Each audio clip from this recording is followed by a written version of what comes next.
Okay, is this on? I think this is on. Hello, everybody. It is I, Hidden Flame, and today I'm doing. Is my birthday, so I'm doing a live stream. And so, oh god, I gotta turn that down. So today is my birthday, so I decided I'm gonna do a stream, and I'm going to do uh, a video on or stream on a game that I've been told I should play. A game that I was told I should play for a very long time. Meow to you too, kitty. Meow to you too. Coda says hi. Anyway, the game that I'm playing. Oops. Disco Elysium. Never played it. It's been sitting in my library for quite some time. So I have no idea anything about this game. At all. Have not watched videos on it. Have not seen people play it. Have not read articles on it. So I don't know what I'm getting into. So we'll see.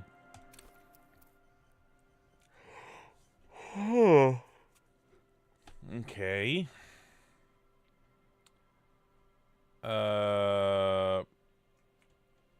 I got thinker, sensitive, physical, or create your own. You know what?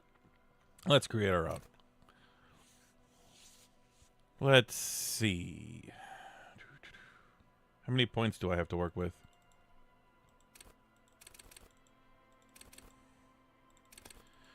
Not many. Okay. Let's get. So I think 3 is average. Okay, 3 is in the middle. How emotionally intelligent you are. How strong you are. How agile you are. Blah, blah, blah, blah, blah. I know words. I know words just fine.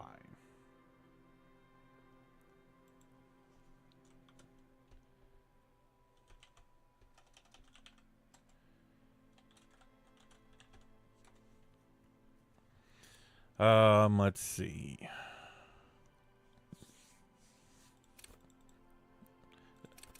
So if I wanted to, I could go straight.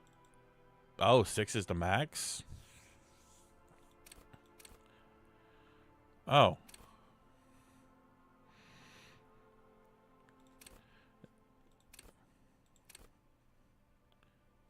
Let's not have.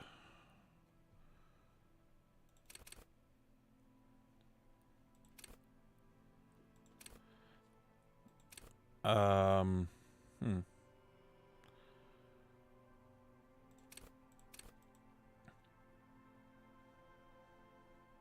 Yeah, let's do this.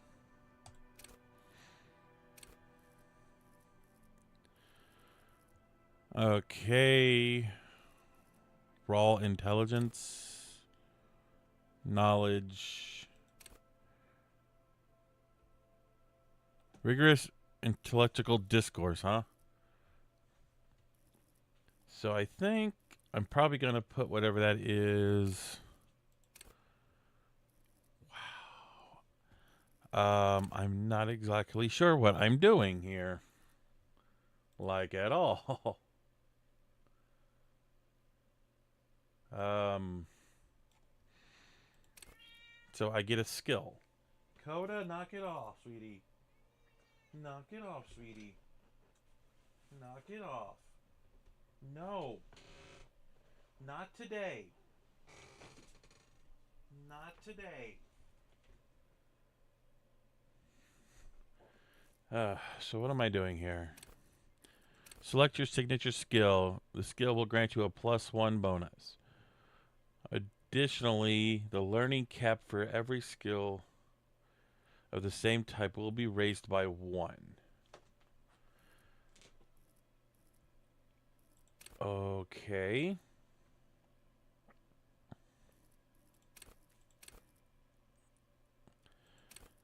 You know what? Let's increase our pain threshold. So how do I just click this one?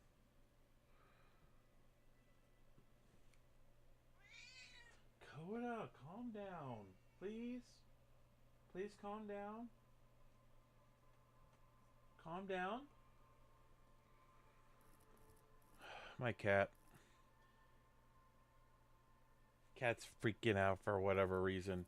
It's always when I stream, not when I do anything else. Let's see.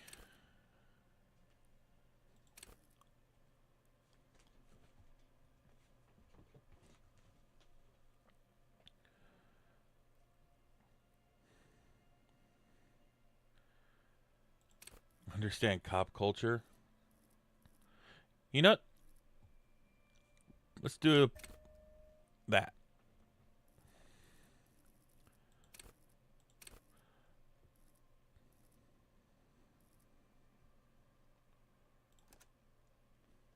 Charm is always good to have. I don't care what anyone says. The Furies are at home in the mirror. It is their address. The clearest... Oh, I can't even remember. Didn't even catch what it said. There is nothing. Only warm primordial blackness. Your conscious ferments in it. No larger than a single grain of malt. You don't have to do anything anymore. Ever.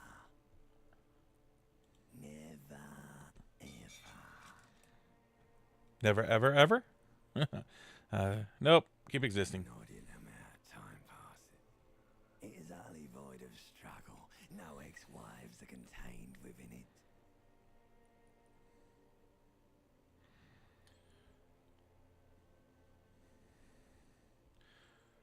What was that about X something?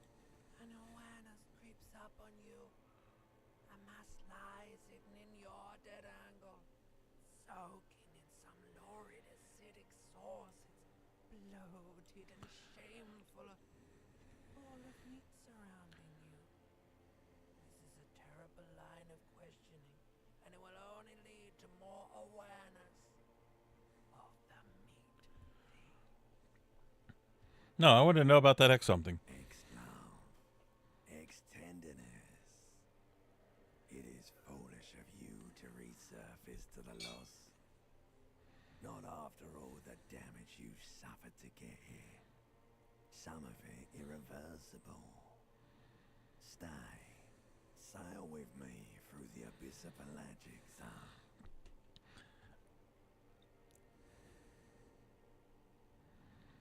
A bit. What? Aleno. What? Okay. Alright,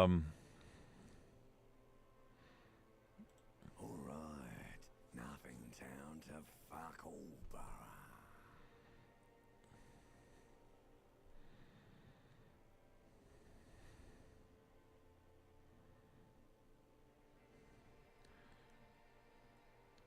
A return trip to the silence, You please. want me to upgrade that to a one-way trip, sir?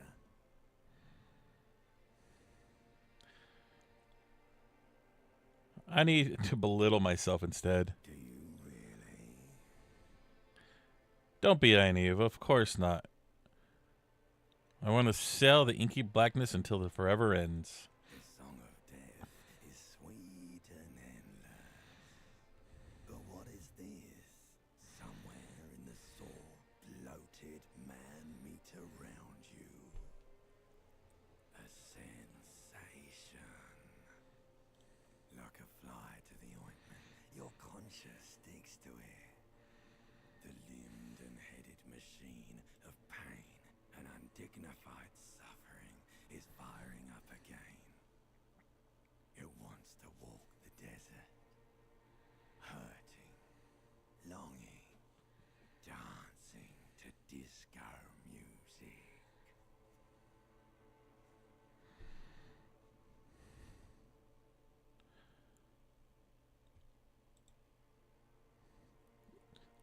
Stop. I don't want to hear anything more about this sensation. Take me back to the formless, disembodied nothing. The stench of liquor rises from your mouth, and with it, an ungodly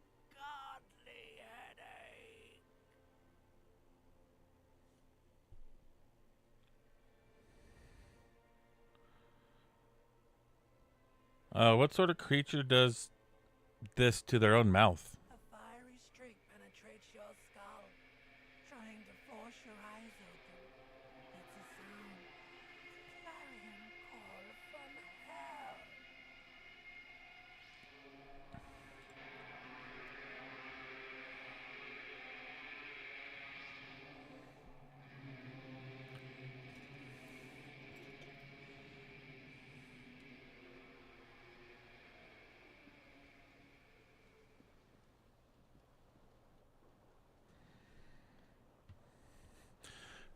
Ugh.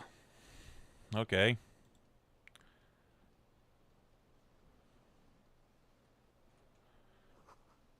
Magnum-sized bottle of Commodore Red is empty.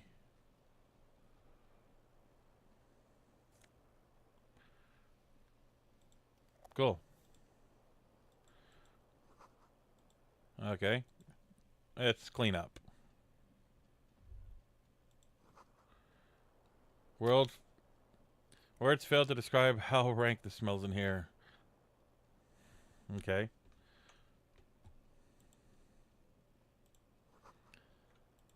Okay, apparently I can't clean up. A mirror hangs above a bent and broken sink. In a fierce discharge of masculine energy, someone has ripped half the faucet off. Hot water sprays from the base, and steam covers the mirror. You cannot see yourself, just the outline of a man. Suddenly, you realize you have no memory of the face that awaits you there, underneath the soft vapor. What? Really? Nothing? Really, all recollection of the person you are, the people in your life, and even the world you're in has drowned in a sea of blood alcohol. This was no mere night of drinking. It was a deluge of world-ending proportions. As you slowly reach your hand towards the surface of the mirror. Abort. You clearly have not thought this through. You won't like what you see there, and you will never unbecome it.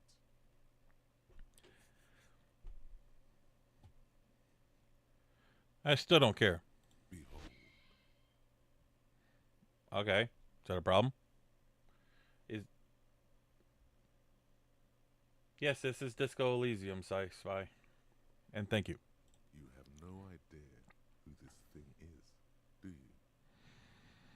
Of course I do. It's some kind of superstar. I think I'm a superstar.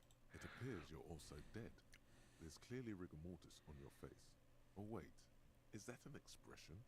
Why are you trying to make an expression with that face? Why?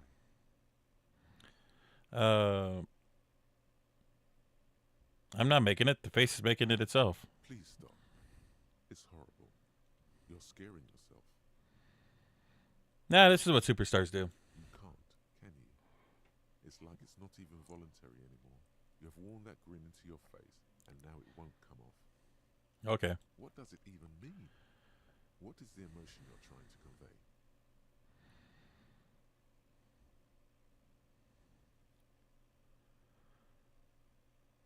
I think it's supposed to look suggestive. I'm afraid it's meant for the ladies. Please promise yourself you are not going to try it on any of the ladies. Whatever happens.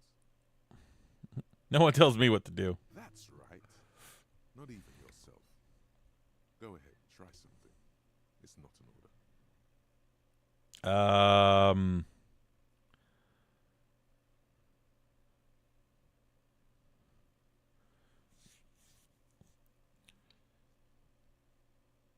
Dig for the expression.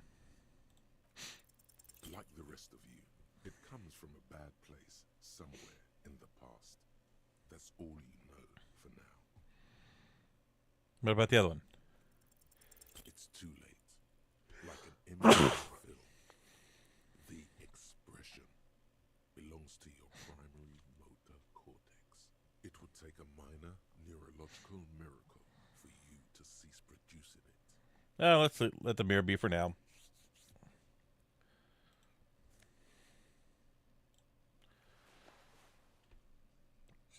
Okay. What's here? Nothing?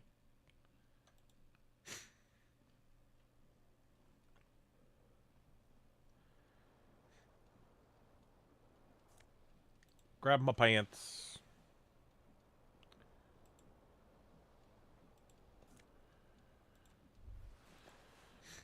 I probably need to find some aspirin. This fan has two changeable switches. One ends in a tiny fan, the other in a light bulb.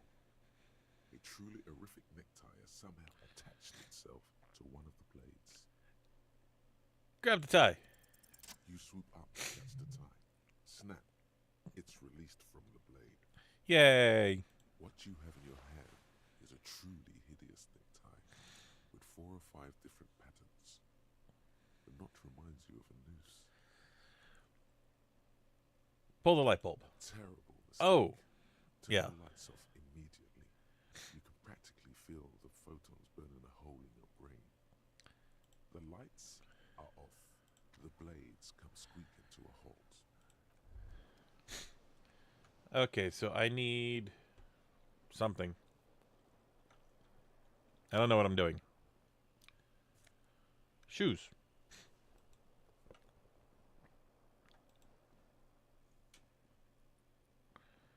The window stands broken in its frame.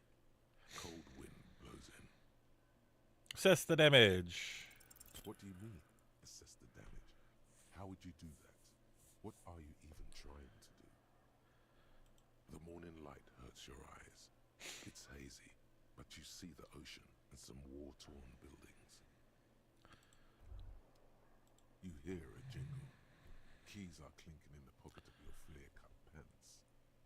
It says, whirling in rags, on the aluminium keyring. There is a single key on the ring. The number 1 is etched on it. It should open the door. Okay.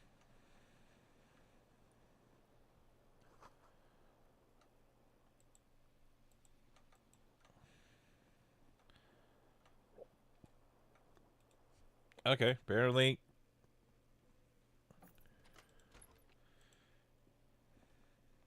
Oh, okay. Hello, lady. Hello, officer. The young woman raises a cigarette to her lips.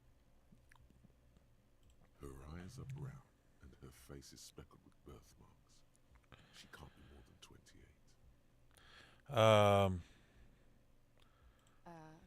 No.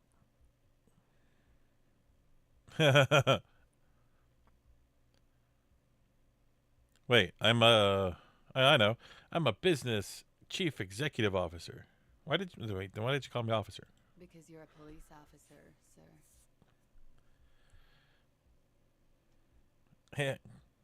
Damn right I am. Okay, cool. I won't. How did you know I was? First, I have to ask. Are you okay, sir? You look like you're about to throw up. Can I bring you something? She's right. Something wants to come out through your mouth, right in front of her, right here. It makes you put your hand on your stomach and swallow. I'm fine. Sir, you've been here for 3 days. On official police business, no less. What kind of business? Couldn't say. In truth, so far, mostly drinking. Oh, you know, let's give it a shot. Try the expression. Oh, nice. Come on. Why are you still doing this? I am at death's door, bloated and a goner, and still... Does this longing ever stop? Alcohol raises testosterone levels, especially in men. The levels remain elevated after inebriation ends and the pain begins. You seek comfort. It's only natural. She puts out her cigarette.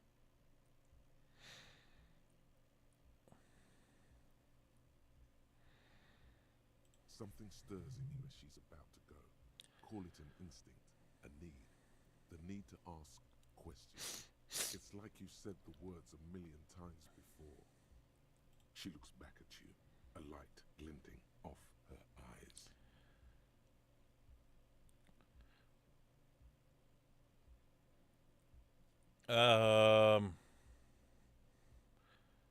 I have some questions for you. Yes? Your room is next to mine. Did you hear anything last night? There was the usual disco music. Did I have visitors? I couldn't say. It's impossible to hear people speaking from over here. Disco? Oh, yes. Various artists. Ostentatious orchestration prime among them. Oh, were huge where I come from. I was very young then, of course. Like 7. Life gets hard, but we go on. We go on all right. I don't know about that. At around 2 o'clock, disco stopped, and there was a change of pace. Oh, what happened? A slow, sad song started playing, like organ music on repeat. That went on for quite a while. Some of the time, you were yelling along to it. Was I singing this? Yes, there was a church in there, a really small church, like the smallest, saddest church in the whole world. It was about that. And also, What else? that it doesn't matter anymore and that we're alone now. It was difficult to tell. The song itself was very quiet and soft, but you sounded like a wounded boar, sir. It was hard to understand what you were singing on top of it.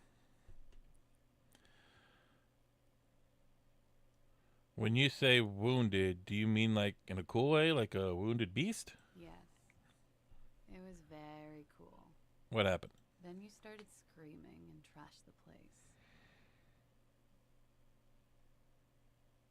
Are you sure I wasn't being assaulted? No, it didn't sound like there was a fight. It sounded like someone was trashing their room. A window was smashed. A tape player, probably. The song stopped. And furniture, too. A real destructathon. There was screaming. Then I think you passed out. Was there anything else? There was. I think you screamed that you didn't want to be this type of animal anymore. I may have misheard, but it was sort of memorable. I went out afterwards. Everything was quiet by then, around 4 or 5. And that was it.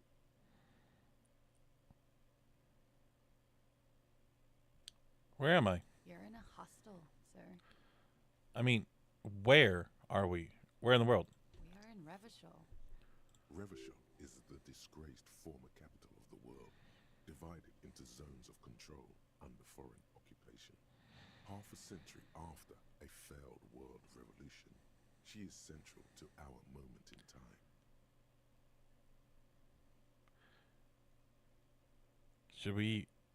Should that mean something to me? You sure look like you're from Revachol. Revachol parties. Tell me, is it 51 now? It's 51. What century? The current century?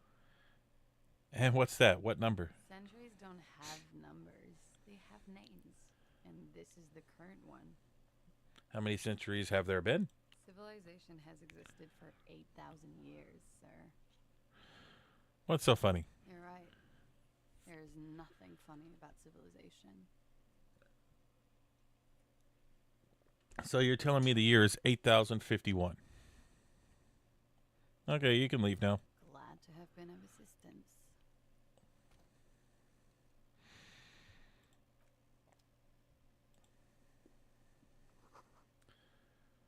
Huh.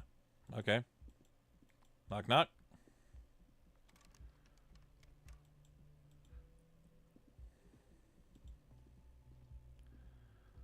No idea what I'm doing, but if it's all voice, this is going to be great.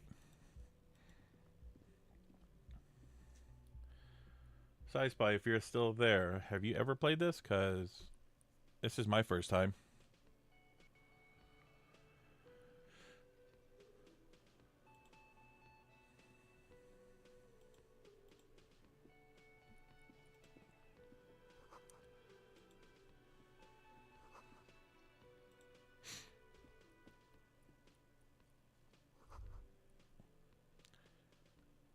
Okay, it's connected to the music. Totally sing karaoke here. The first chance you get. Your emotions need to be expressed. People need to know your vast oceanic soul. My soul's cubic content is obscured by The Hangover. Of course, at this point, precise measurements of your soul can only be performed from the outside. It needs to be heard.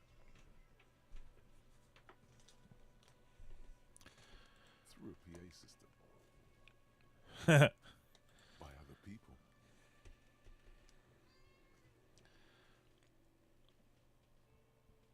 What should I sing when it comes to it? You should sing the sad small church song from that tape you found. Thought it was obvious.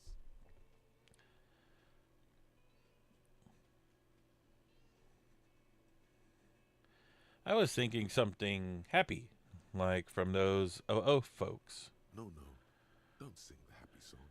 It's stupid. Sing the sad song. It's profound.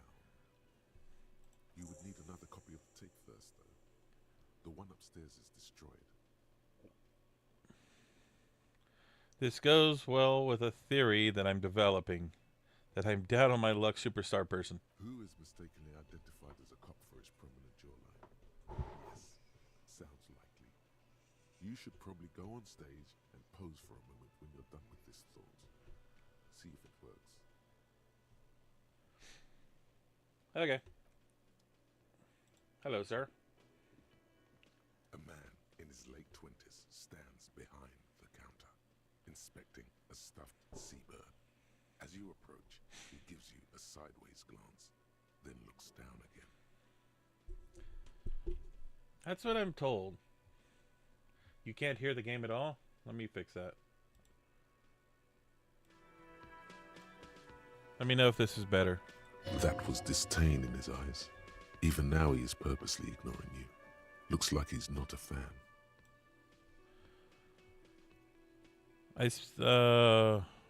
Are you the bartender? No, I'm not the bartender. I'm the cafeteria manager. He's very animated all of a sudden. This seems like a touchy subject. What's the difference? I have 3 cafeterias to manage. 3. Sylvie tends the bar here, not me. I'm only standing in. Where did Sylvie go? She just, you know. Look at the stuffed bird. A competent work of taxidermy. The white and brown seabird lies among piles of coasters and drying mugs. One of its wings broken. The man is trying to mend it.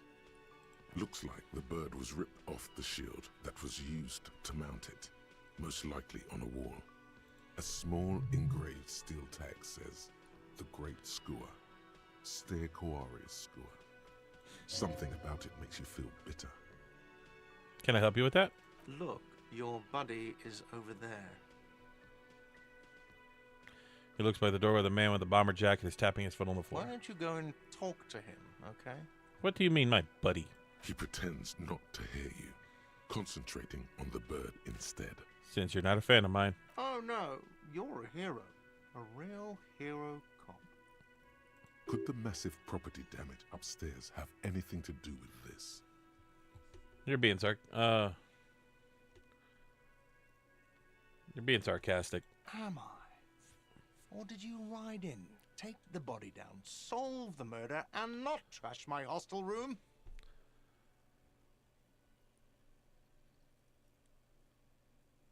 I guess I didn't do in... Did I do all that? No, you see, actually, you didn't. You haven't done anything even remotely useful since you got here. What have I been doing here? Have you seen me around? No, I haven't seen you around. I'm not always here. Okay.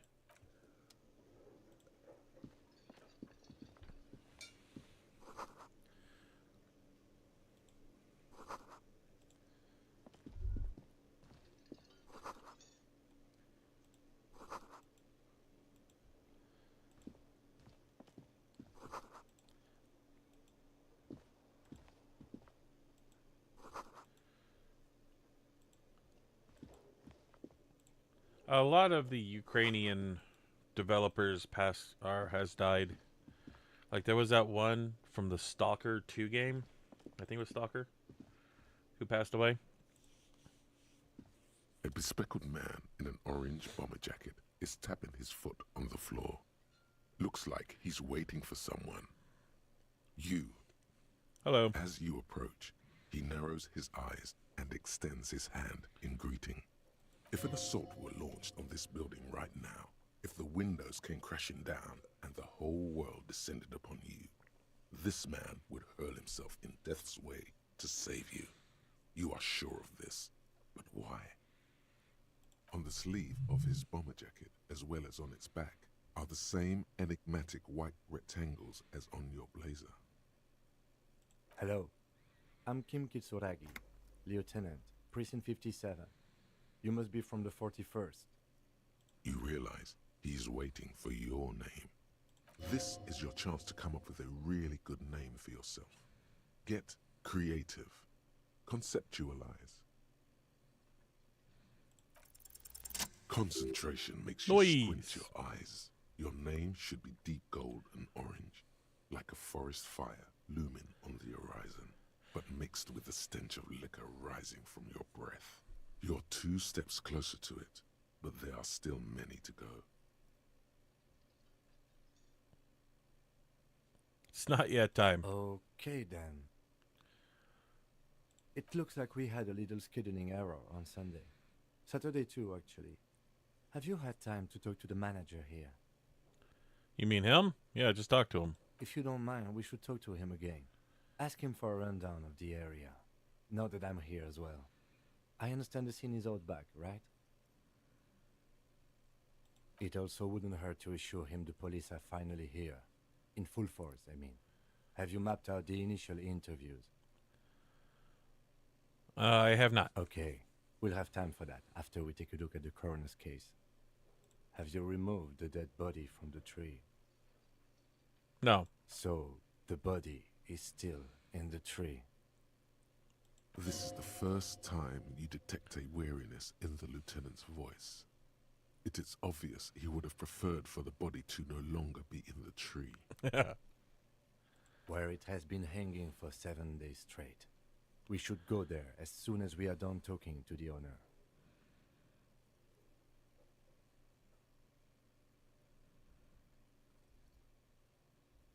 Okay, let's get moving. After you, officer. If you're about to embark on an investigation, shouldn't you have a badge?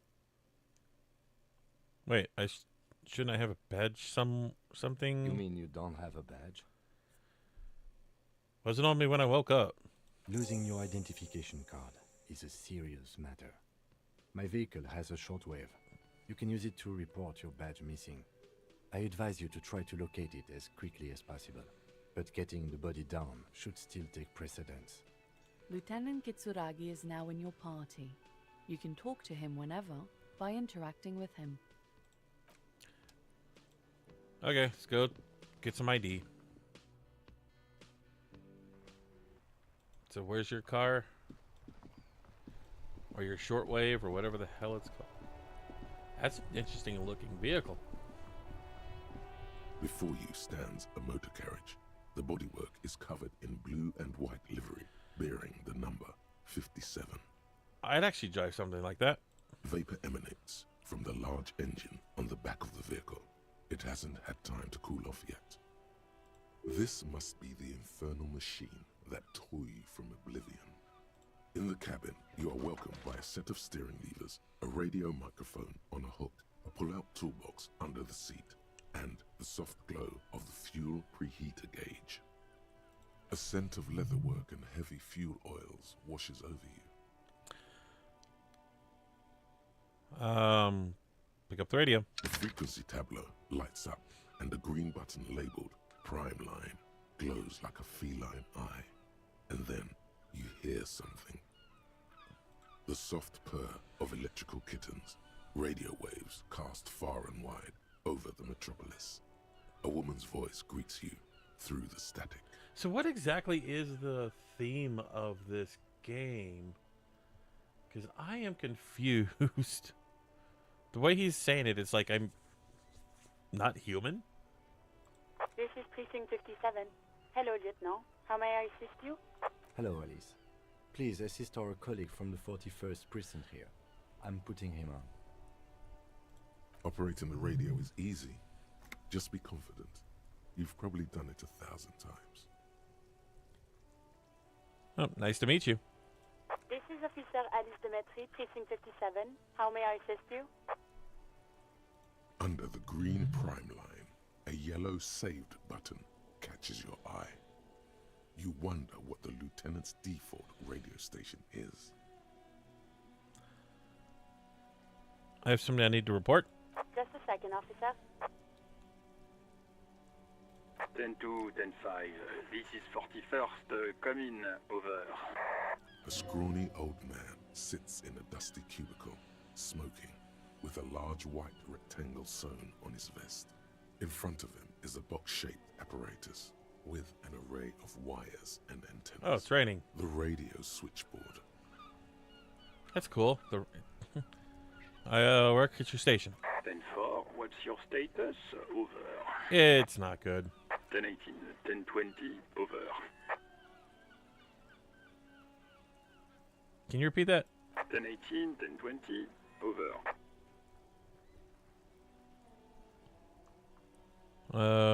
Sorry, these numbers mean nothing to me. State your message, sir.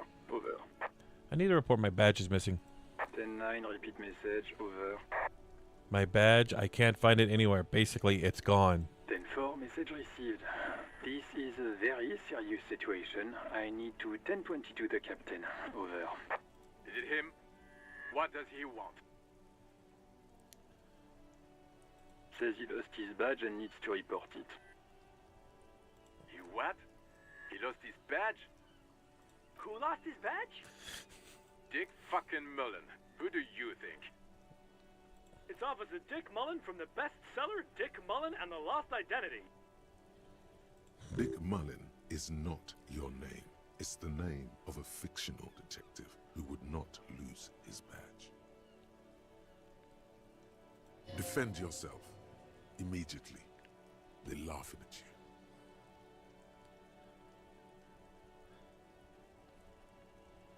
Ha ha. Officer lost his badge. Ha ha. Like I'm the first cop to ever misplace his badge. He says this has probably happened to other policemen before him and laughs sarcastically. Oh goddamn it. Is he fucking kidding? The whole station's gonna be dicked for this. Satellite Officer Vikmar is wondering if you might be joking and adds that this tarnishes the reputation of the entire station. Over. Mullen dicked us. This is serious. He's asking you to stop, says this is serious. Of course it's serious. He lost his fucking badge. Satellite Officer Vikmar concurs, losing your badge is serious. Over. Can we just move on? I want to get this reported and be done with it. 10-4, I hear you, officer. I'm just going to make a note here that you are in pursuit of your misplaced badge. Over. Fuck me. Mac, come here. You've got to hear this. Dick Mullen lost his badge. What's going on? Super Cop here lost his badge.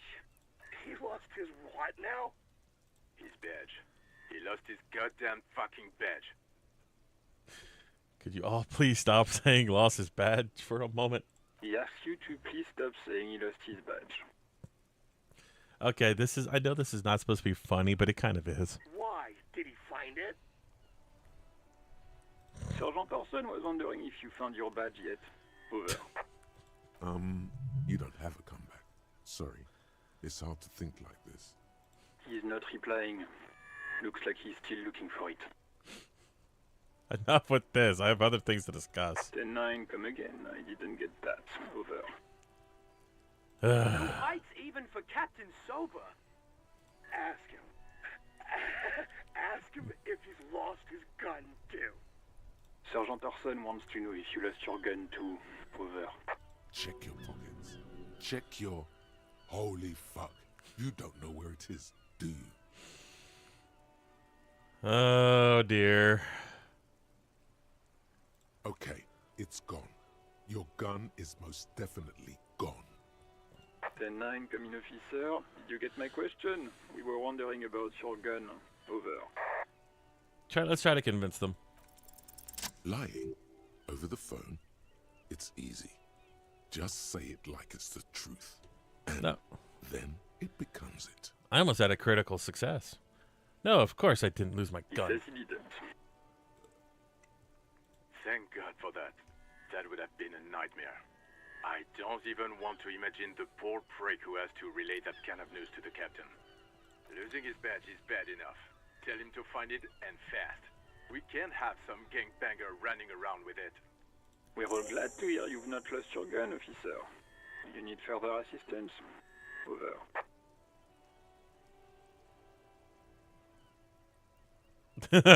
No, that's all. Roger that. 10-10. Over and out.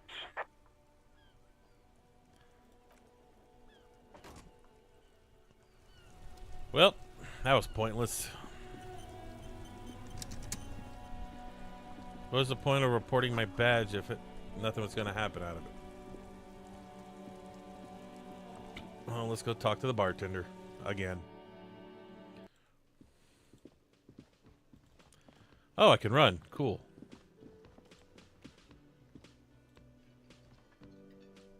The man with the unimpressive beard notices you approaching. He drops the ledger he was holding and turns to the lieutenant. Mr. Gart, right? You run this place. Yes. I am Kim Kitsuragi from Precinct 57. This is an inter-district investigation, so joining me from Precinct 41... The Harbinger of Ruin. What?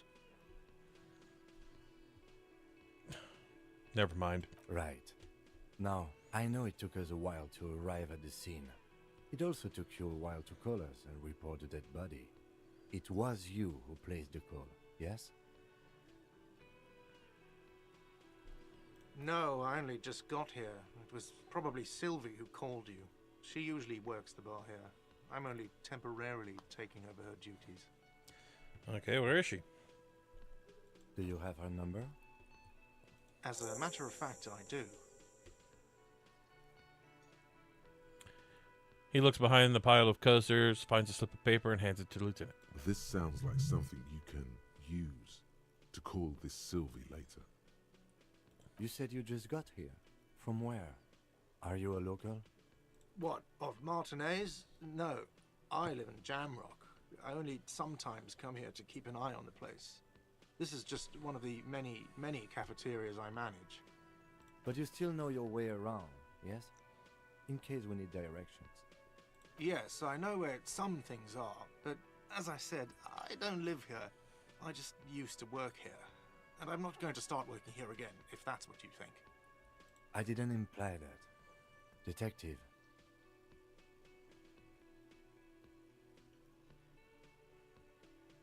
Okay.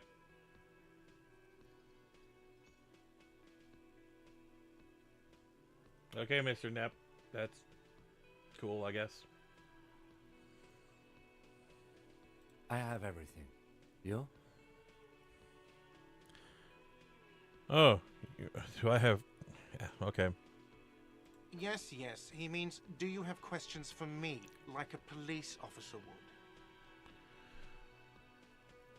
Where did Sylvie go away? Or why did she go away? She went away because none of your business. This is the second time you've avoided the subject. Oh my god, what is your obsession with this Sylvie person? Get over it. Where exactly is the body? Behind this building, there's a courtyard. They hoisted him up on a tree there. And how do we get there? That's easy. See that door there? First you exit through that. Then to your right, you should see a big hole in the fence. A really big one. You can get to the courtyard through there. No need for the keys. The hole is big enough for the Franco-Nigerian cavalry to fit through. This guy is sarcastic as hell, isn't he? Who killed him? I don't know who killed him. I'm not the police. That's your job. He doesn't know. He just said they hoisted him up on a tree. Who is this they? Before you said they hoisted him up, what do you mean by they? Oh, people are saying it was the union dock workers, that it was a lynching. And who exactly is saying that? The locals, customers, the people who eat here. A lot of dock workers eat here. Sylvie told me everyone knows the dock workers did it. Did the debarders themselves tell her this, or is it a rumor? I don't really know. You'll have to ask her. Why would the dock workers lynch this man? I would suppose it's because they have nothing better to do. You mean the strike? Yes, the strike. The man they hanged was a security guard for the harbour company, I hear. A mercenary. The Unionistas probably thought they'd send a message. Did you kill him? What are you, crazy? Of course I didn't kill him. Okay. The lieutenant turns the page in the little notebook he's been scribbling in. That's all. Let's go. Not so fast. You owe me 130 real.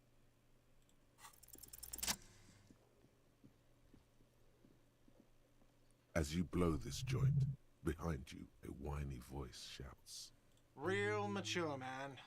Real mature. Oh, okay. I don't know what I did, but okay. Okay.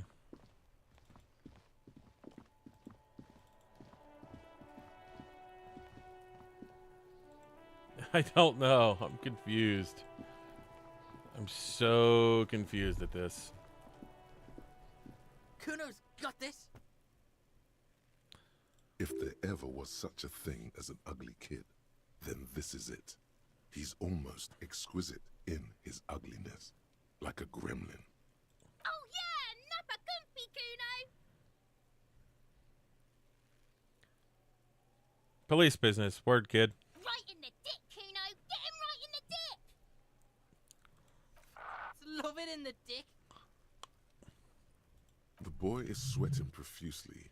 His eyes are like two black holes and his jaw is twitching as if trying to break free from the empire of his body. Stop throwing rocks in my crime scene. Fuck that! Kuno, yeah! Right in the mouthhole!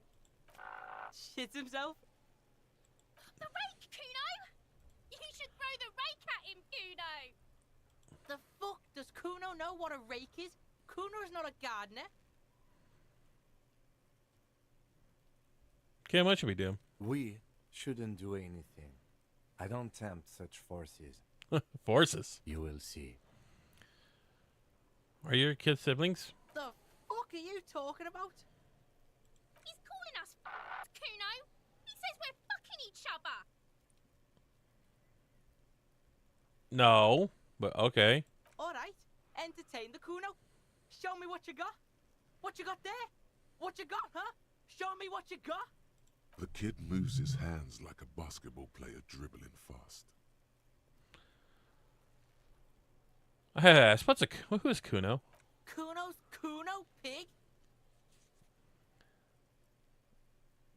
Boy points to his chest with both thumbs. You're referring to yourself in the third person. The fuck are you calling a third person? Kuno's the fucking first person? Watch out, Kuno! He's trying to fiddle you! He's gonna put his hands on you! Hello, Leonardo, and thank you. The thing behind the fence starts squabbling, shrilling like a fire alarm. Help! Pig's got Kuno! Help! Rape! What? Help! He's got the Kuno, help! What? Everyone can hear. You need to get the hell out of here before. Just answer the questions. Help! He's digging his dick out! Duh? Escalate, Kuno! His dick is out! You're afraid! Pigs in here, Kuno! Somebody, please! What? Okay, that's a bad idea. Look, I know you wanted to hit me. You got that, I'm gonna fuck that Kuno up look. The Kuno's dad gets. The murder look. The rage look. No. I know what you thought. I'm gonna fuck that Kuno up. I'm gonna shut that shit down. You know what? You should've, because now you're nothing. You're a joke to Kuno. Kuno laughs at you. King Kuno! Kuno turned you into his prison, bitch! You're gonna be in this shit with Kuno! No, you're not. We can just leave. Bitch, you're gonna be in this shit with Kuno forever! Whatever. I had some questions about the crime scene. Okay. Kuno is kind to his bitch. Ask your questions, but remember, this changes shit. Click, click, click, click. I'm not gonna get that one. What do you know about this body? Shitload, pig. What's your question? Don't tell the pig shit, Kuno. This is where you quickly ask him questions. Real cop questions. Like a cop.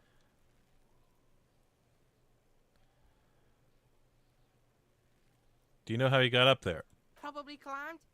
Kuno was busy down the road when that shit went down. Did you see anything happening? You heard Kuno. Kuno wasn't even in Martinez. Kuno wasn't in Revachol. Kuno wasn't regional. Okay, then where did you go then? I don't know. Some fucking Mesk or I don't know. Some other place. Night City. Kuno was in fucking Night City. And about the dead body? Yeah. Kuno didn't smoke him if that's what you mean. Do you know who he is? Kuno's fuck imp. Kuno uses the fuck imp for target practice. He could have just said he doesn't know. He could have just... Okay. Yeah, that's fucking okay. Gotta have a gimp for rock practice. Don't ask the pigs for permission, Kuno. Don't ask the pigs for shit. Have you seen anyone suspicious? Just a couple of pigs sniffing around in the dirt. That seems pretty fucking suspicious to Kuno. Yeah, you tell the faggoty, Kuno. You're testing Kuno's patience here. Get lost.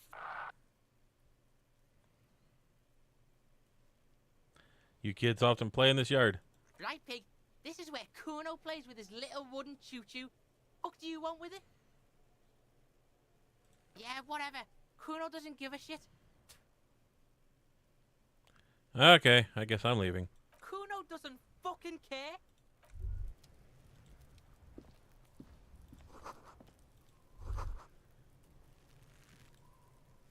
Oh, I didn't see that girl.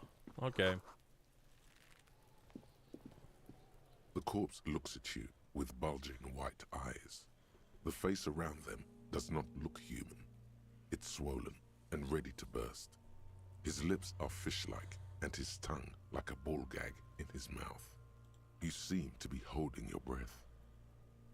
Look down. A cargo belt twists his neck at an unnatural angle. The body below appears stiff. It's letting out an ungodly rot.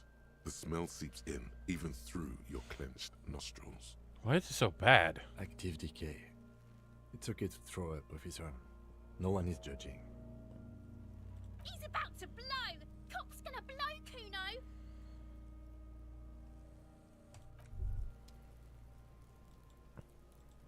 Guess I'll go talk to her. Kuno, the pig's getting pretty close to me. Come to snuff my shit out, I think. Looks like it's time for me to go, Kuno. Pig's come to take me in. Just want to ask you some questions. I'm going away for a long, long time, Kuno. Going away for life. What's going on there? Fuck are you trying to pull, pig?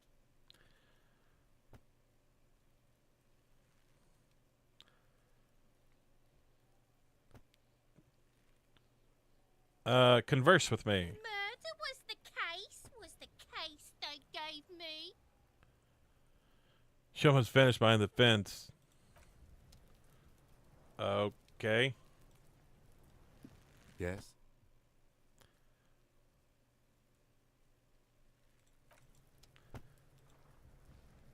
These two are weird. These kids.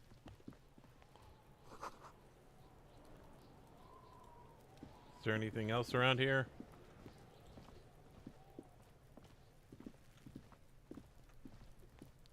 There are several footprints in the mud, left by work boots. Anywhere from 6 to 12 pairs have walked here. Maybe more than 12. No, 8 pairs of boots have shuffled back and forth in the mud. 1. Standard work boot, steel reinforced toes, number 46. 2. Standard work boot, steel reinforced toes, number 44. 3. Hobnailed work boot, steel reinforced toes, number 43. 4. Standard work boot, number 45 or 46. Well, which is it? You don't know. It's a miracle you can tell the prints apart as it is. The cold must have preserved them. 5. Another standard work boot. Steel reinforced toes. Number 44. What are these numbers? I don't know. 6. An aberration. Light as air. Even pace. Same make of boot, but number 41.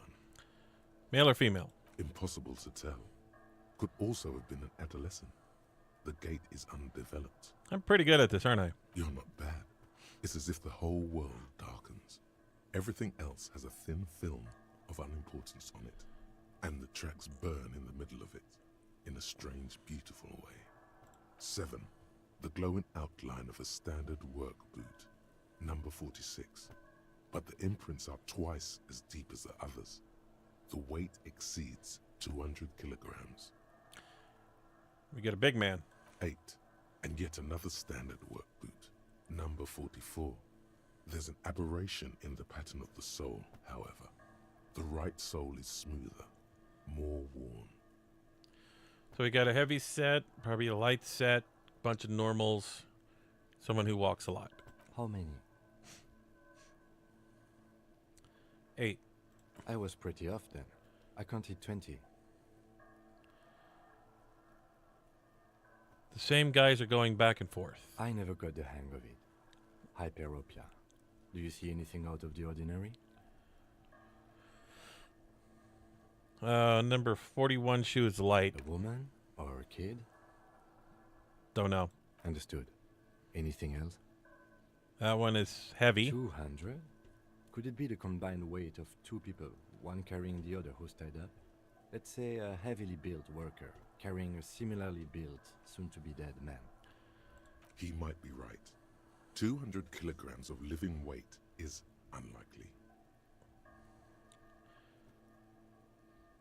It could have been an extremely obese person. From here, the boot the victim wears. Lieutenant stops mid-sentence. A sudden change as the wind blows. Okay. It's bad. Very bad. Before you can heave, the wind changes direction again. The greenhouse plastic flapping in its gusts. He appears to be wearing some kind of armored boots. I can't see any exotic prints here. Someone had to carry him. Are any of the other prints deep enough? No. An obese person is becoming less likely. One of them was carrying him. Possibly, yes. That one's smoother. Interesting. Let's name it the old soul. Okay, you have any ideas? Someone operating a workbench with a pedal? Like a joiner at the harbor. Or maybe a drummer? So one of them was looking for a drummer? No, it's not. Forget I said it. We are not looking for a drummer. Perhaps it could be a driver. A driver would wear out the right shoe before the left. The accelerator is on the right. Interesting. If I had come up with that idea. He doesn't seem to hear you. Looking south, toward the traffic jam instead. The machines are silent. The engines are all turned off.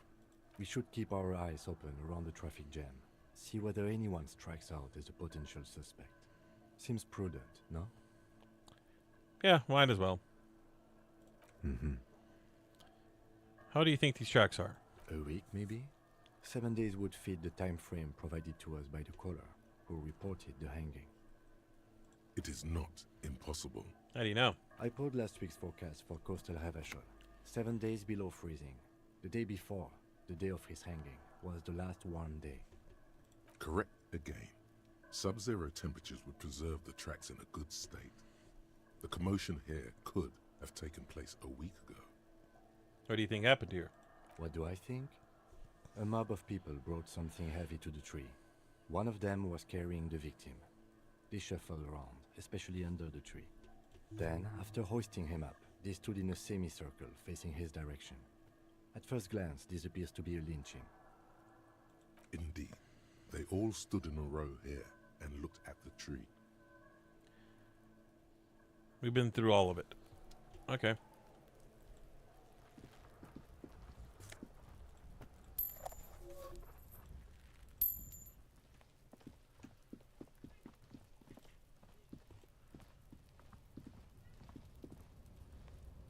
inconspicuous pile of the roofing material Eternite. Why am I looking through a pile of roofing material? Because it's nice and orderly. Well-laid pallets. Easy on the eyes. No, there's more to this. You get this strange feeling. What feeling? Hard to say. It's gone now. Feelings pass, you see. Especially the small ones. It's nothing. Someone just left some roofing material slanted against an old shack. Well, screwed that up.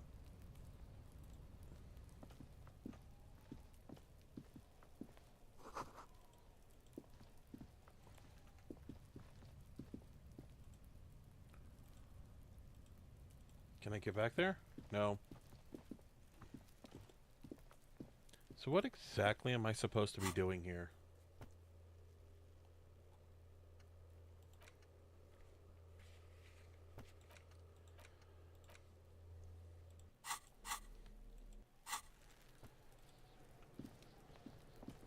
I have no idea what I'm supposed to be doing in this game at all.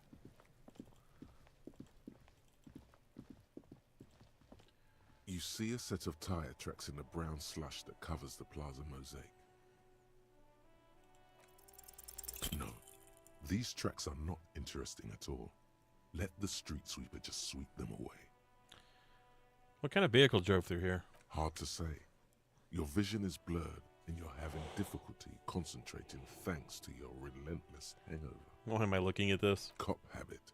You look at everything. This isn't case related, you think? No, it is, because somebody drove a vehicle through here, probably.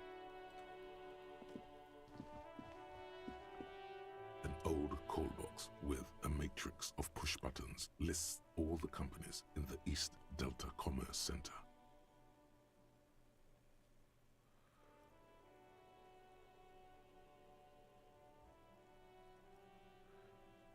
An off-key melody starts playing after you ring the doorbell.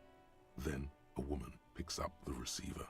Kuno, please stop calling here. Grown-ups don't have time for your stupid games. This is the police. Open the door. Oh, I'm sorry, officer. I thought you were... But the doorbell is broken, and the bookstore shouldn't even be on the list anymore. So I can't help you. Please don't call here again. A single beep indicates that the line has gone dead. Okay. You ring the doorbell, but what an ominous name for a hair salon. Doesn't bode well for anyone's hair. All you hear is static, but no one answers the call. You ring the doorbell, but nothing happens. You wait for a minute or two, but all you get from the call box is silence. Looks like someone has melted half the plastic off with a lighter.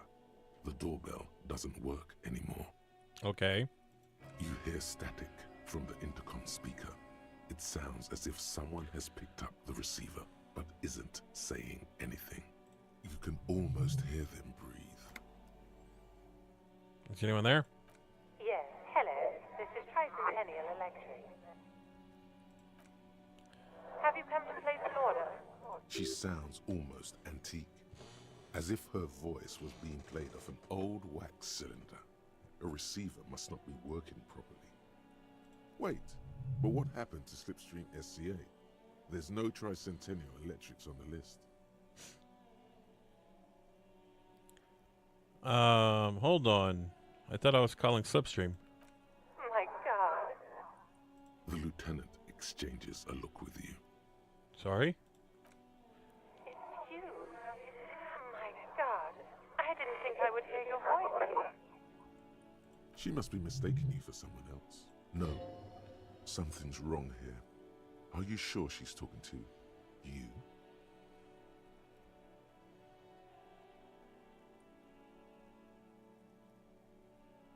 Yes, it's me. Here to crawl back into your life. Michelle, just please. Why did you even call? I don't understand. You've been gone for months. I thought you didn't care. That sounds weird. Just that, okay, of course I care.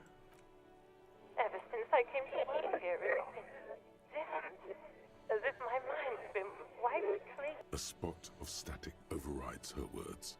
When she speaks again, it sounds like she's submerged. It's so nice. It's so nice to be able to finally forget. Forget about what?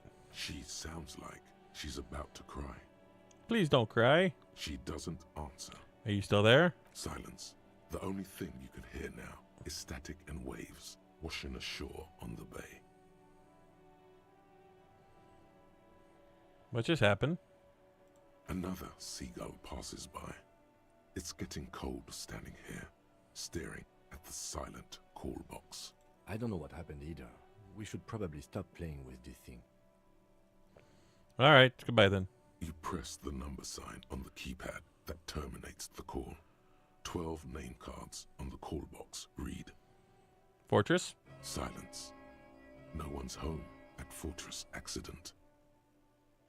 Silence. No one answers the doorbell. Nothing happens after you ring the doorbell. They don't want to talk to you. Silence. No one answers your call. This button looks new, but someone has removed the name card. Nothing happens when you try to ring it. Huh. This button looks new. It's probably not connected yet. Let's give it a shot. No. Hold on. The last thing you need in your life is more hysteric emotions. Forget it. Find something else to do. Okay. I still don't know what I'm doing.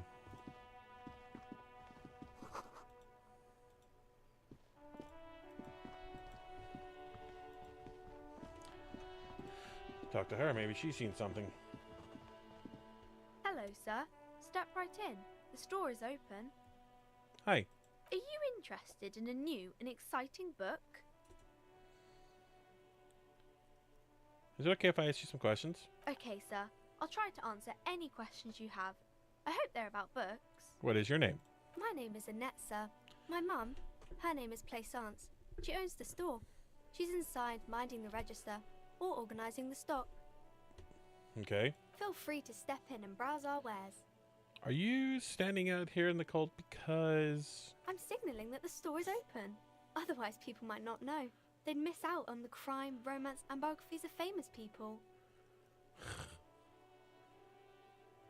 Such a good trooper you are, already learning the value of hard work. Thank you, sir. I'm happy to help Mum out with the store.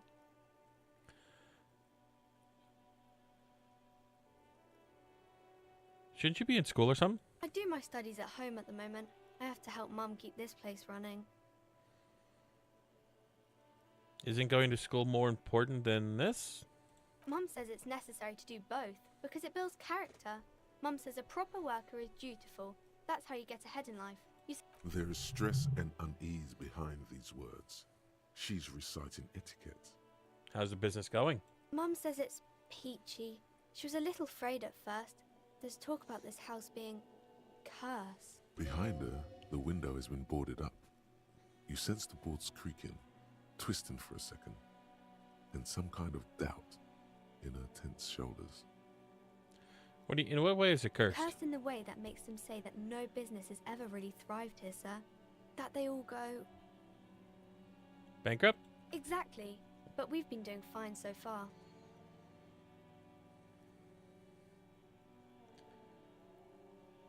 Sounds rather serious. I should look into this. We can go into the bookstore and ask about the case. But I don't see much more to look into here. Yes. Please do also look at our wares inside. The postcards and board games are there, sir. What do you know about the other businesses, failed businesses? Nothing really, sir. Mum doesn't allow me to sneak around in the back rooms or the cellar. I don't really know what's there. How does this curse manifest It itself? does not manifest itself in any way. It does not exist. I liked it better when we were talking about whether it's appropriate to stand out in the freezing weather. But Kim, the plasma... Fine, I'll show you. Anything else you wanted to talk about, sir? That's enough about the curse for now. Maybe I can tell you about some of our books instead. What is this crime business? Crime fiction is about murders or burglaries or things like that, and the work of a policeman or a private detective who's trying to solve a crime and catch the criminals.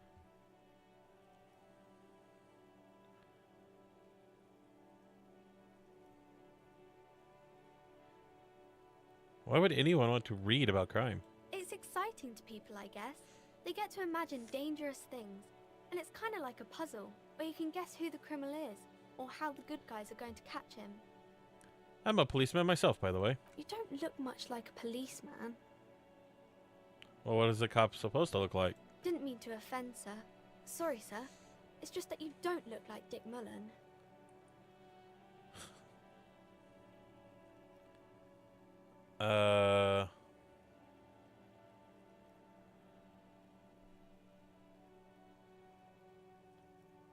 I'll never be as good looking as Mullen. Don't say that.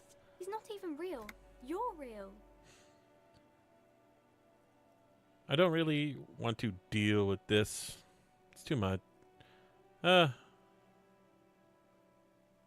right, a real failure. Cheer up, sir. No need to compare yourself to a fictional character. I just did something. Maybe you can show me some real deductive police work, sir. Like in the books. What is romance? It's the type of book where there's a rich lady and she has to choose between the good man and the bad man. Or Okay. there could be a story about a poor lady getting a rich man. It's about man and lady business, sir.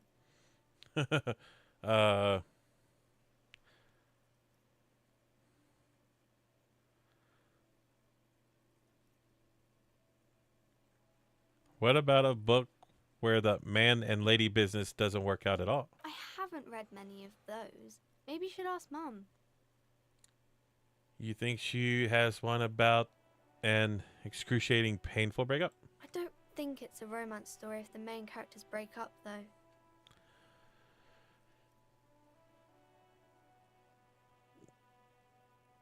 Okay. Sometimes they break up for a little while, but then they always get back together.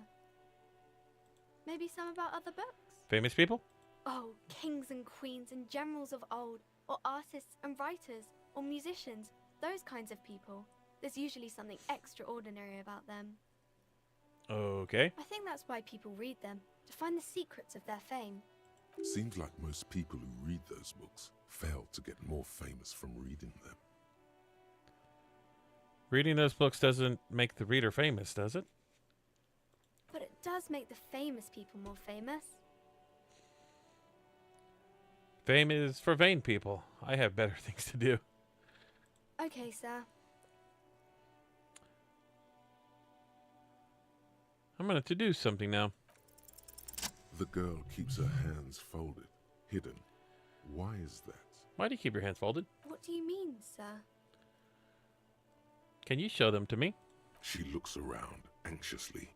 Her hands remain folded. In front, the lieutenant stands by, looking at the two of you with little interest. You heard me. Hands up. She brings out her reddened hands, her nails frayed, nearly chewed down to the flesh. You bite your nails. And you knew this from me keeping my hands folded? There's a few other hints. Well, that proves nothing. Anyone could do an easy deduction like that. You want more? Bet I can figure out why you bite your nails. I got a few reasons in mind. She nods, half provocative, half enthusiastic.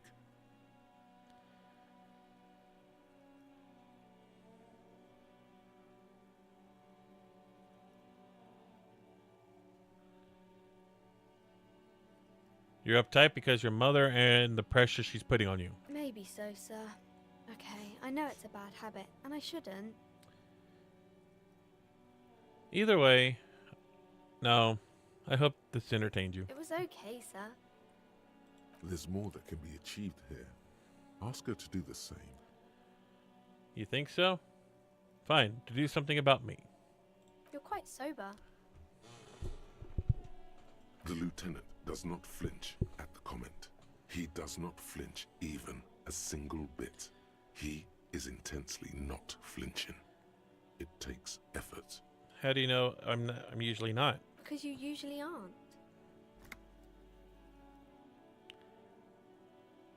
I'm so sad and my head hurts. I'm sorry, sir. I hope things get better soon.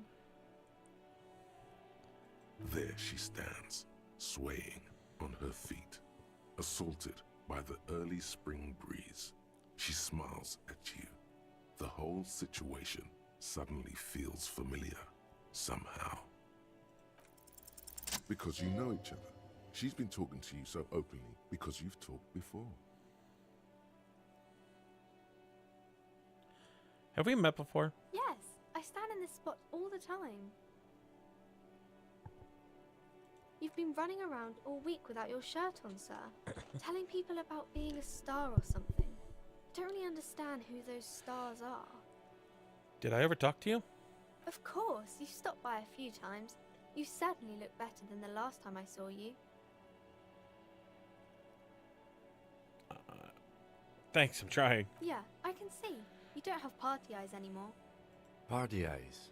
Yes, of course. That makes sense. I'm not surprised children have seen you running around with party eyes on, he thinks. Party eyes? You know, like a cat in the dark, all big and wide-eyed. It certainly looks odd on a man. The swiveling eyes of a loony drug addict. That is what she meant. You were probably gurning too. Fuck yeah. You should get some party eyes right now. Snap those sequins on you, boy.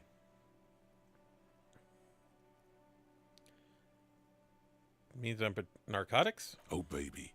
That's not what you have to worry about. Worry about the important thing. So why didn't you tell me you knew me to begin with? I didn't know I had to do that.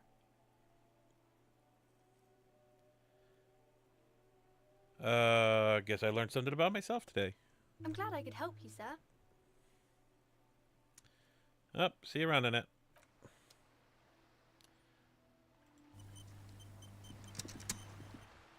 Nope. Over here. Why are the books outside?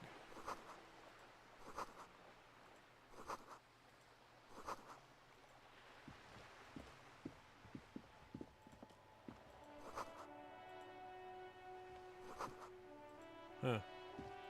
Let's go inside. Hello. Welcome to Crime, Romance, and Biographies of Famous People. My name is Plaisance. You were on the intercom, weren't you? Be welcome, and please take responsibility for the energy you bring into this space. Are you the owner of this store? I am the proudest owner of our little shop of culture. Her voice, high-pitched, sounds familiar. You've talked to her before, through the doorbell. What if I want to buy a book? Then why are you talking to me? Everything is on the shelves to browse. Don't you feel compelled to buy anything? See those shelves there? Go. Be drawn. What types of books do you have? Everything is on the shelves. Take a look yourself. The shelves compel you, don't they? All right, I'll take a look. She smiles and nods, seemingly relieved. The girl outside mentioned that the place is cursed. Cursed? Who said that? Annette? I will have a word with her. This place is not cursed. It has a robustly magnetic energy. Good for commercial activity. My business is thriving, sir. Your daughter is the one standing outside that store, right?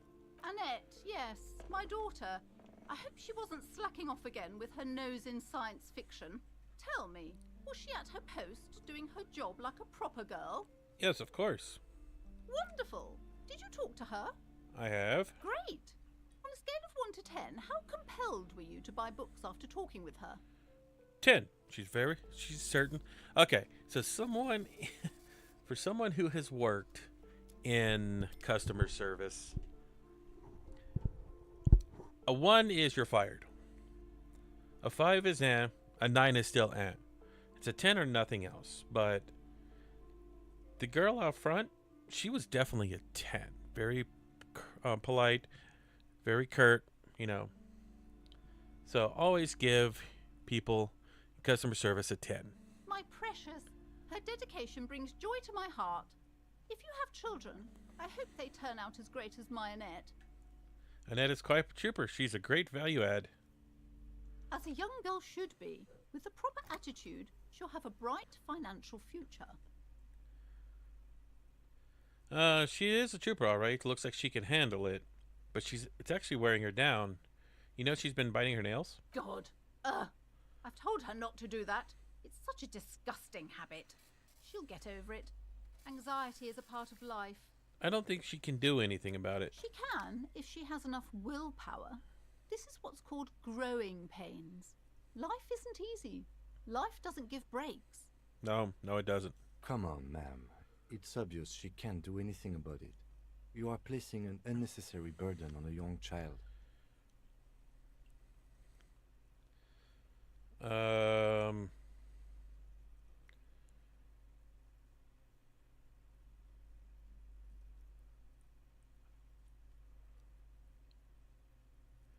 Let's go with the second option here. Yes, it is true, and obviously the will of the market, but maybe make an exemption for your daughter? She stands stiff and severe, silently fuming. 10 or so seconds pass without change. Oh no. Hold on. I need to invite her inside and apologize. She must be freezing out there. There. I don't know what to say to you. My husband, he tries to teach me business lessons. I have what my mother called a dull mind. All this stress. She stops, but her mouth keeps moving. Is this her father? Or is she only child? Yes, I'm afraid so. A real treat she is. It would be nice if she had... No, we couldn't have afforded more children, really. Not in this economy. A glimmer of sadness blinks through the well-crafted exterior. Why not? We're quite busy people, you know, my husband and I. Quite busy. Children are a lot of work. You don't look like a father, so I don't expect you to understand.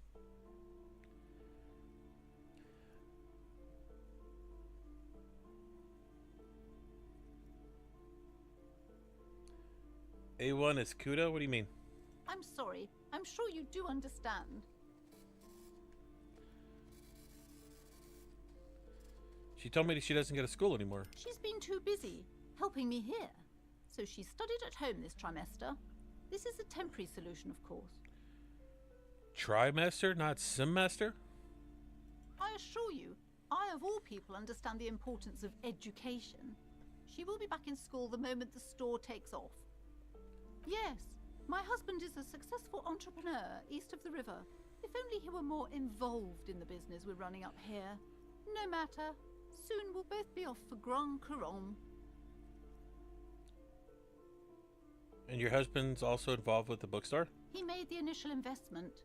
Since then, he's been what you might call a silent partner.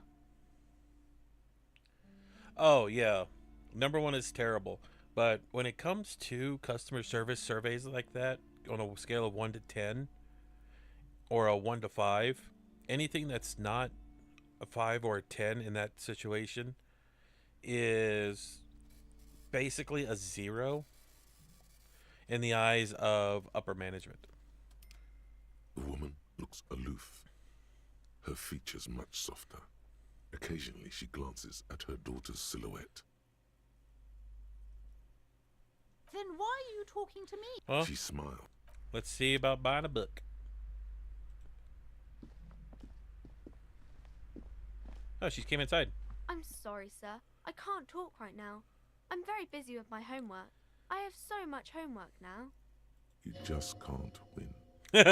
You just can't win. Out of the rain and into the gutter.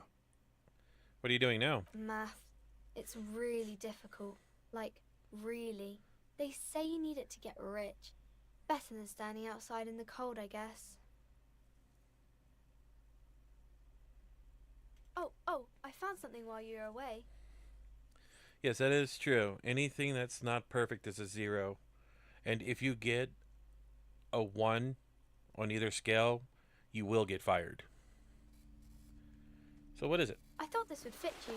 Like, thanks for helping out. Not me. The city, I mean. Like a detective does. She gives you a hat. Almost exactly like the one Dick Mullen wears on the covers. Is that a fedora? Maybe. It's the hat Dick Mullen wears all the time. You'll look way more serious with that. Right, I have to get back to my homework now, before Mum notices. Man, this is hard. Okay, see you around, Annette. I was given a hat. Can I put it on?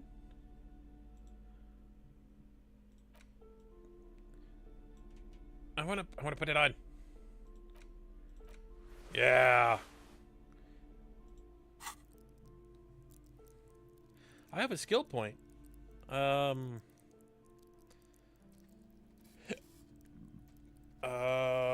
Probably something in this.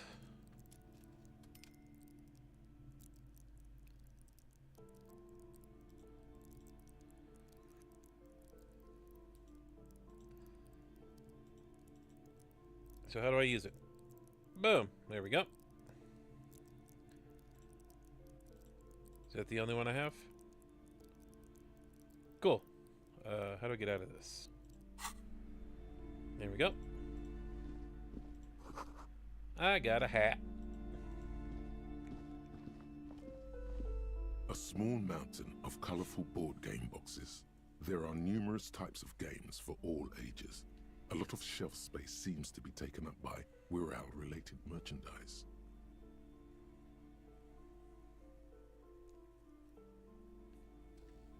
Yeah, never do a 5. Like, never go halfway when doing those surveys, because that could really ruin someone's day. I always try to do a 9 or a 10, because a 9 looks good, but it's still not what they're looking for. Sirkeep, what board games do you have here? Wonderful board games, sir. The Viticulturist is a classic for sure, or perhaps you'd like Archipelagos of Insulinda, a very educational game for those interested in geography. Graubritter is a fun game of economic competition, but can get quite intense after a while. We have games for the whole family. You can play with your children. Who are you going to play board games with? Do you have friends or family? Do I have friends? Are you actually friends? Or just colleagues thrown together by circumstance?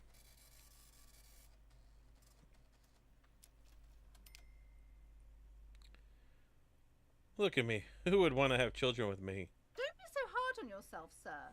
You just need to clean up a bit. And technically, friends are a bit like family. She fiddles are pendant. For playing with friends, I'd recommend Suzerainty.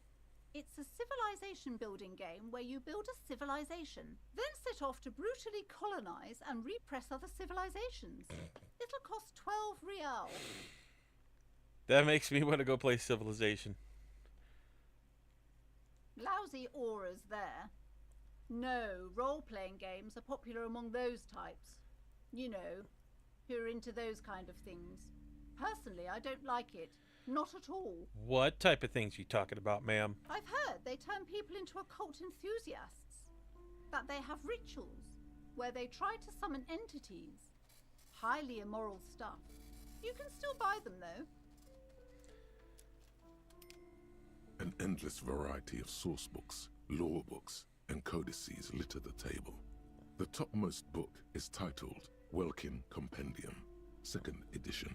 So Welkin is just D&D, got it. There's also a large hardbound tome with intricate cover art, The Hunters of Catawak, Boreal Creature Compendium, and a Pick Your Path adventure game book titled Tales of Wirral, Cavern of Velkrag. Books in a board game section? Who wants to read books? Anything catches my eye? There's a box that says Wirral 3rd edition Mega Setting Supplements module. The side panel notes, a fantastique adventure board game, new maps and miniatures. A sticker on it displays 25 real. I only have 20 cents. Anyway, I think we're good here. I got a hat.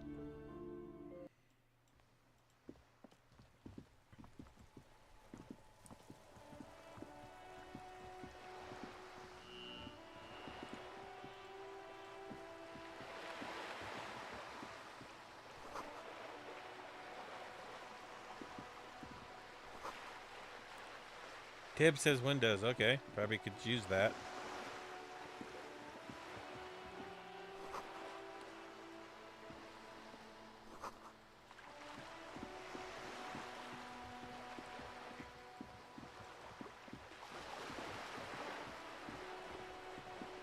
Bird.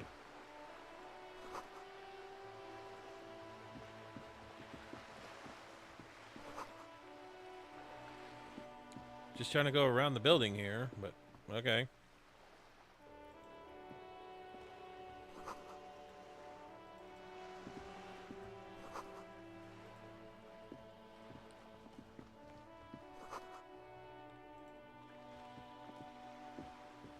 Hey, up here, Piggo. Hello. The streets will flow red once more. A great torrent rushing down Rue de Esperance. You wait and see. Okay. The streets will not flow red with anything. Who are you? I wish there was too, Sai, but the only thing I could think of is you buy a card with that much money plus tax and send that person the code, I guess. Muffin did that for me the other day. I'm Cindy the fucking Skull. What else do you want to know? Date of birth, blood type, the last time I was tested for Hep C. Hep C will kill you. But, okay. Just want to know your name, little lady. And here I was trying to be polite. Just can't win with you pigs.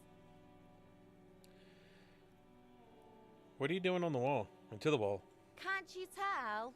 I'm painting a beautiful mural, an aereo graffitio visible from low orbit. I haven't really started it yet. I'm waiting for the right words. So you don't know what to write? Have you ever tried your hand at graffitio? When faced with a blank wall, most people write unimaginative stuff, like pigs go home and Mona was here. We rarely see pigs round here, though. Just union cads. And my name's not Mona, so... Why are you why are you so committed to defacing the building? This place is severely lacking in havoc. Not even the occasional trash can fire to break up the tedium. I thought I'd mix it up, you know, summon the forces of crime and social chaos with a wall-sized invitation. I have an opinion on this one. Hear it? Yeah?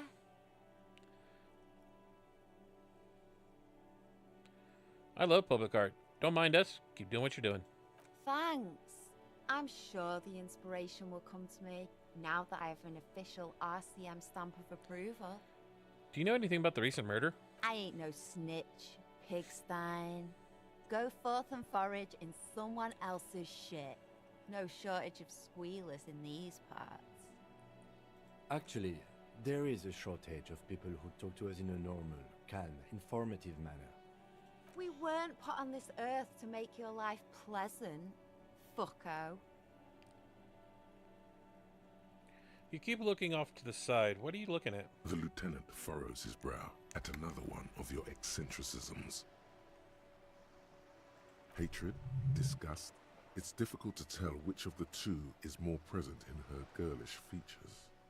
The woman on the boat does not notice her steering. That Ozon whore. Someone's got to keep an eye on her. Ozon is an archipelago 2 days' travel away from Rivershore. Its moneyed residents, used to posh restaurants and upscale boutiques, rarely have reason to visit Martinez. Who is she? Probably the Wild Pines rep. We should talk to her. She's a professional negotiator, though. I have the feeling she will be very cooperative while telling us nothing. Like everybody else? You should take the lead. Ask her unexpected questions, you know? Do your thing. Don't be afraid to get a bit wacky. Throwing her off is our best bet. Good idea, piggies. Run along now. Fuck her shit up good. Impound that boat while you're at it. I'd like to watch her swim back to Ozon. Catch you later, Cindy. Watch your back, Ungulate. You've got eyes on you. So, this is a dumb question. Why is everybody so standoffish?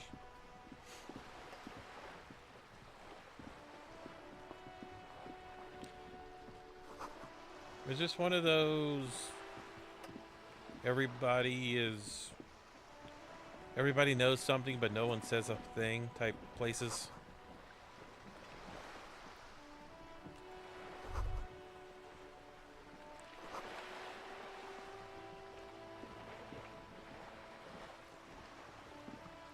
A striking woman leans against the cabin top of her sailing boat, smiling as you approach. Her green raincoat glistens with droplets. A silk scarf is tied around her throat. Good morning, officers. I'm Joyce. Joyce L. Messier. I represent the board of Wild Pines, the owners of the harbour. You gentlemen must be from the RCM. I'm glad to see you here. Like steel, there is strength there. If she wanted, she could sink her nails deep into your skin. I was dispatched to handle a strike, not a lynching. Anything I can do to assist the RCM in this matter, I will, gladly. That is good to hear, madame. My colleague will take the lead on this interview.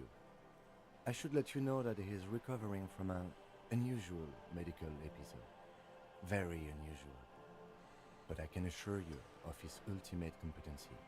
It happens quicker than a shooting star. But did the lieutenant just wink at you? How interesting. I wish you a swift recovery. In the meanwhile, you have my full cooperation, and the full cooperation of the Wild Pines Group. You're on a boat. Why, yes I am. Just simple. You're on a boat. Does she have a name? The boat?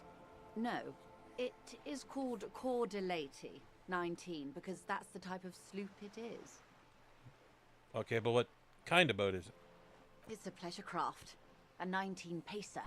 It also happens to be rated for Category 1 racing. Though these days I mainly use it for business. How do you like it? My sloop? I like it a lot. It's the eel's hips, baby. The what? I'm enjoying this part of the interview. It has so little to do with the murder we're investigating. I really do, the lieutenant thinks. Is she thrown off yet? He's looking at the woman, assessing her. Not a lot of people on boats are there? Of course there are. We're on an archipelago. How else are you supposed to get around? Wait, we're on an archipelago? Yes, we are. We are on Le Caillou. Still haven't seen anyone else sail a boat around here. I haven't seen anyone else drive a souped-up Capri Kenema motor carriage either. Jeez. Actually, that motor carriage has been specially issued to serve as a patrol and pursuit vehicle. It's for crossing long distances in the greater Revachol industrial harbor. It's not a toy. Neither is this.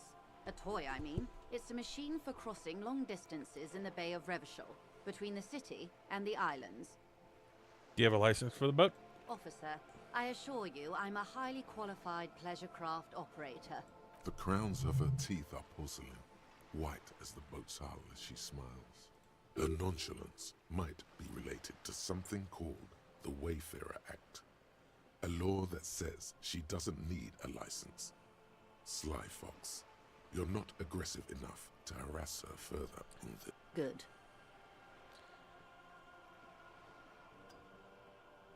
So tell me about the Wild Pines. What do you do? What we do? I'm afraid I don't speak for Wild Pines as a whole. It's a giant undertaking. So what do they do? The Pines' core competency is logistics. Container shipping, freight, that sort of thing. See those airships there, blinking? Those are the shipping side of things. And that is the terminal. Another subdivision deals with energy, oil and gas exploration, offshore platforms. The Wild Pines Group is one of the original Revacholian Indo tribes. Companies awarded royal monopolies by the king, the suzerain himself, centuries ago.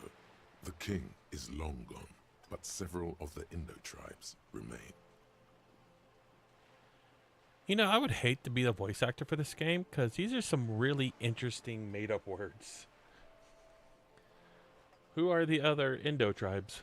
Son Baptiste, LUM, an unknown entity known as Brightest Star. You're in good company, it seems. Why, thank you. How much money does it Wild Pines have? I'm not at liberty to discuss the company balance sheet, but I can tell you that last year, the company booked more than 20 billion real in revenue. Hey, Coda, what you doing? Is that so? Huh? You okay? Come on. Let's see if we can get you to say hi. Oh, don't be mean. Say hi. Say hi.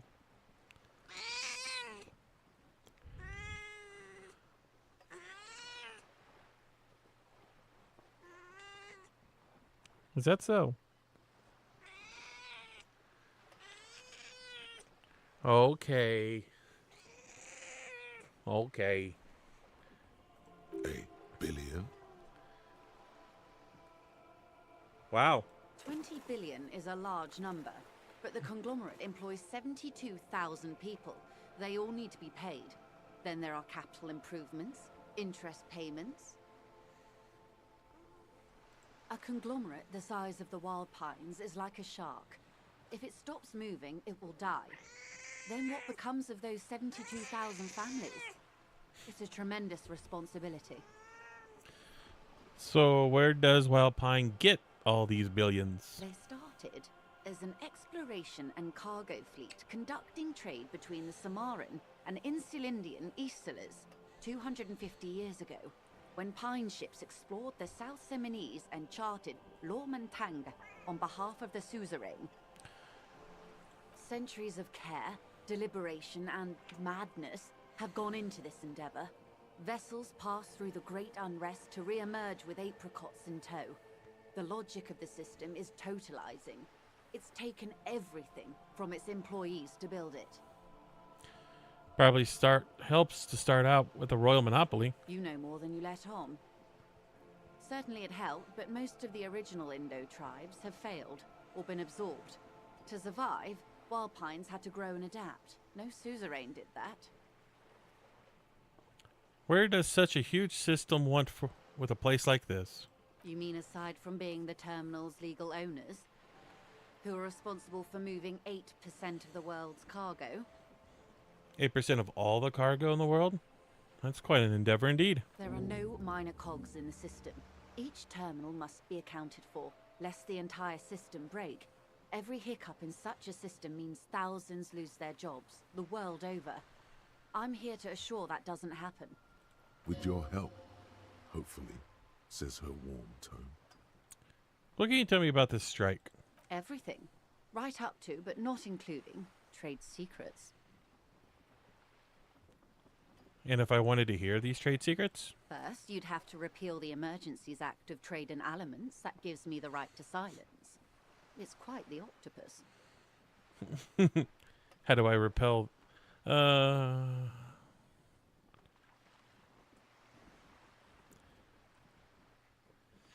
That's something I probably can't do. So I'm not going to even attempt it. So I wouldn't want to disturb the octopus. Better let it be. I am glad you see it that way. To repeal the act would mean repealing the coalition government. The one that leases you the right to police West Revachol. I've noticed there's these little markers here. Left device or whatever, or DACE. But I am derailing us. I wonder what that is. You know about the strike? What is your role in this precisely? I believe the official title is Senior Labor Negotiator. In practice, I'm a grocery clerk. I relay the union's demands to Wild Pines and return with Wild Pines' counteroffer. That's it? And how are the talks going? They're not. That's the problem. The union stopped all negotiations a week ago. after that awful lynching took place. Wait, she just admitted that the lynching and the strike are connected. Did she now? Now they won't even let me into the harbour. There's a 2-meter-20 racist behemoth blocking the gates. Tell me more about this behemoth. What can I say? The Union employs a giant covered in tattoos. A racist giant. I guess that's part of their big tent organization now. So the strike is connected to the lynching? Yes, I believe there is a connection. But that's a subject for later. So how are the talks proceeding? Let's say I was not making the kind of progress I'd hoped for when I first arrived. And when did you first arrive? I arrived 3 weeks ago. Yes, in the middle of February. The bay was still partially frozen then. I prefer to do these things on site, like the RCM. But the strike began in December. I wasn't the original negotiator here. I took over after Mr. Gaumont hit a wall with Mr. Clare, the union boss. Mr. Clare refused to speak with Gaumont despite concessions he'd granted the union in prior negotiations.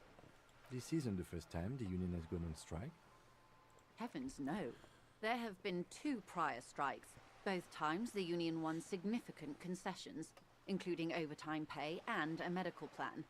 This time their demands are more, I guess you could say, aggressive. What happened to this Gaumont? Mr. Clare told him to... How did he put it? Fuck off, midget. Gaumont is short of stature, you see. Okay, then. Yes. Keep in mind, this is a negotiator Mr. Clare has worked with before, and who was more than fair with him and the union. So what are their demands? There are leaflets everywhere, and banners. What did they say again? Oh, yes. Every worker, a member of the board.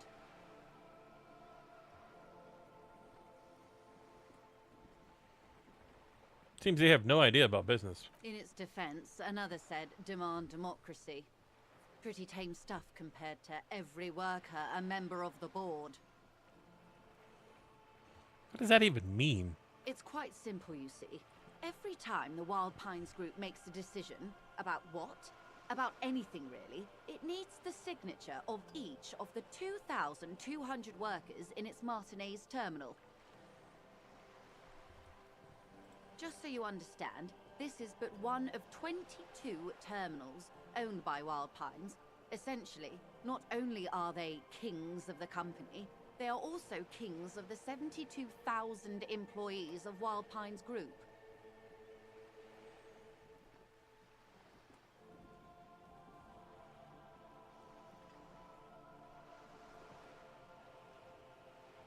The workers can't be king. The king is king. That may well be. It's not up to me to decide who is king, but as negotiations go, it's not a swell start. So what are you going to do? I'm not sure. Naturally, I assume that was just their opening position, a hard-nosed tactic with a side of mockery. But there's been no follow-up, just the same nonsensical slogan repeated over and over again. And now, people are getting lynched, I hear. Behind the whirling in rags. A disastrous situation if there ever was one. Excuse me, from whom did you hear about this lynching? I first heard it from the bowyer at the gates. The one whose very name advertises his aversion to work. I think he said it was, "Call me mañana." Tomorrow. This checks out. Tell me about the union boss, Mr. Clare. Everard Clare is a man of the utmost integrity. If you can say one thing about him, it's that he always puts the interests of the workers first. Really? Of course not. Everard is fantastically corrupt. I imagine he has a thick, viscous goo where you and I have blood. If you were to prick it with something sharp, you could see it oozing out. A knife, maybe? No, a rapier. You sound like it's You're about to take a rapier to him. Oh, heavens no. We get along just fine. Yet, now that you mention it, I can't stop imagining that black treacle just dribbling down his double chin. Is he that bad? He is the most corrupt individual I have ever seen, and I deal with men like him for a living. If there is anyone more venal, more irredeemably nepotistic, then it's his twin brother, Edgar. Wait, there are two of him? Yes, Edgar looks exactly like his brother, except for that lazy eye. He also talks exactly like Evrart does, and when one's term as foreman is up, the other takes over. It's how they circumvent the term limits, you see, with a funny little switcheroo. While in office, they've embezzled God knows how much of their workers' dues. What about the union itself, outside the Brothers, Claire? The Debardeurs Union was once a perfectly normal institution. 20 years ago, anyway. It must not have been easy to establish under the Emergency Act, but they did it. I can respect that.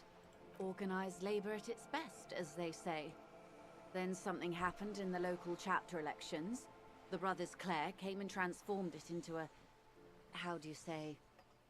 A mob. The Debardeurs are a crime syndicate. Sad as it may be, I suspect we'll be forced to cooperate with them. Refreshingly honest, officer. The company has tried appeasing in the past, but I'm afraid our concessions have only emboldened Evrart and his brother.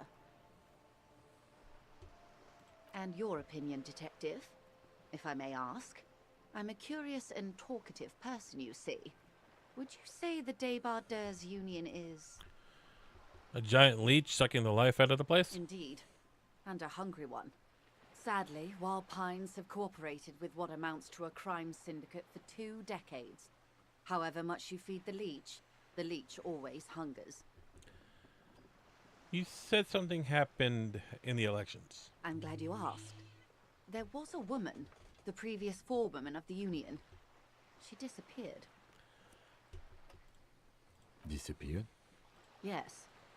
On the last day of the local chapter elections, her daughter phoned in and said she wasn't running anymore, or coming to work. Ever. End of story.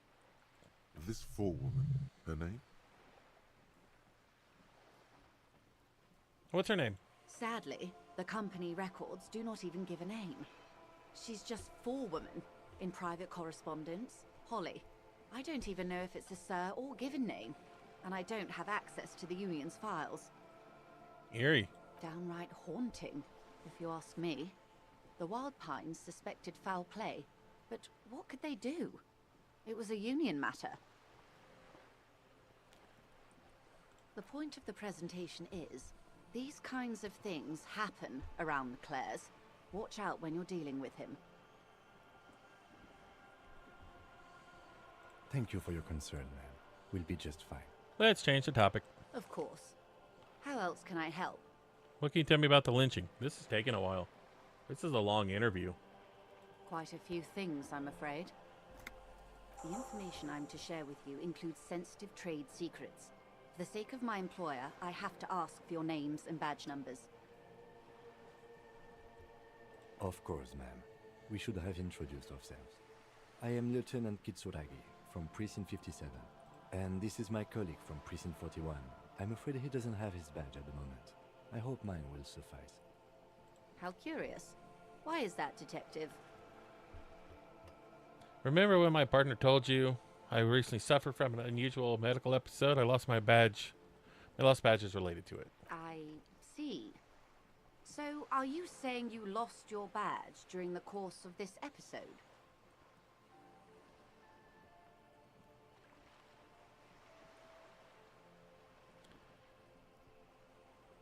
Yes. I can't hear you, darling. Speak up, please. I could have eaten for all I know. I don't remember anything. Oh, dear. Some kind of encephalopathic amnesia. I don't even know how to respond. What? You have to look that up.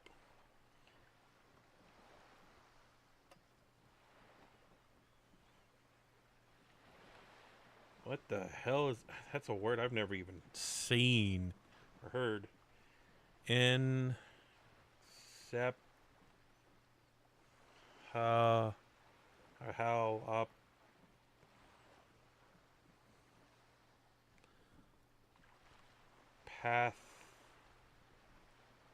Hick.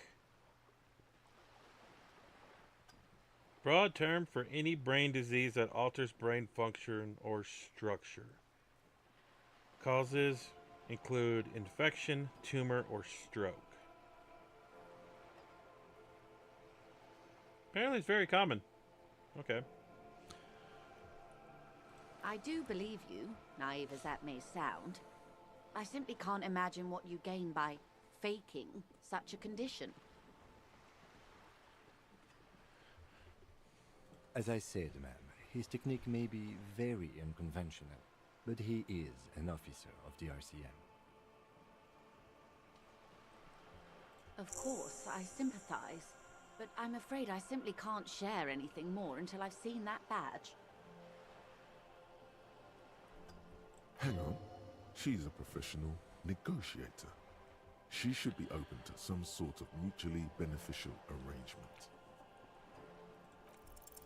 She's a negotiator. Just float a favor at her. Insinuate. Surely there's some way to demonstrate our law enforcement credentials? I will be frank with you. If I'm going to break protocol, I need to be able to justify it to my superiors. They're going to want to see something very tangible. Like what? You're in, but expect her to drive a hard See? Like what? Reports from inside Terminal B suggest it's a hub for the local drug trade. This is an open secret in Martinez. The Union controls the terminal, so it goes to reason. Thank you, Spork.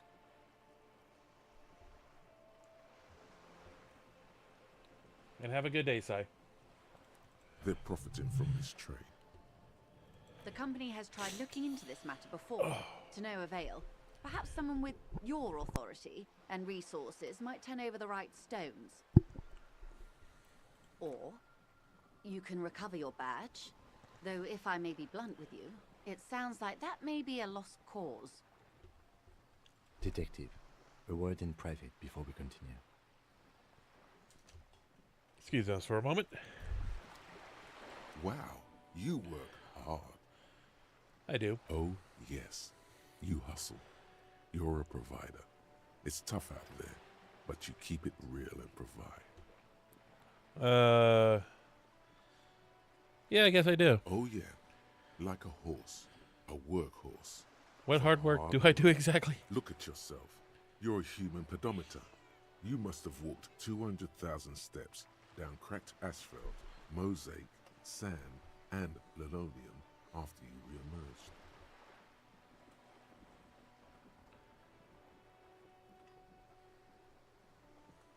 That is the sign of a hustler who never gives up. The world is harsh and people are evil. You didn't make it that way, and you won't let it break you. You ride. Ride till I die. That's just what it's like. Life and death. But you got gills on your side, baby. Got those black papers with the faces of the innocents on them. You bring in the Franco Negros and the Solas. It ain't easy, but you do it. Day in and day out. You didn't make the rules, but you won't lose. You're a cop, and a sprinter, and a money printer. Guess I have some gills then. Sure. And has it been easy? Is life easy? Have you not gone into cardiac arrest? Are you not about to have an anxiety attack or shoot yourself in the mouth? But you still hustle 24/7, ride or die. Now, ask yourself, are you rich? No. That's right. You work harder than anyone. You almost rode yourself to the grave, and you're still practically a hobo. Why is that?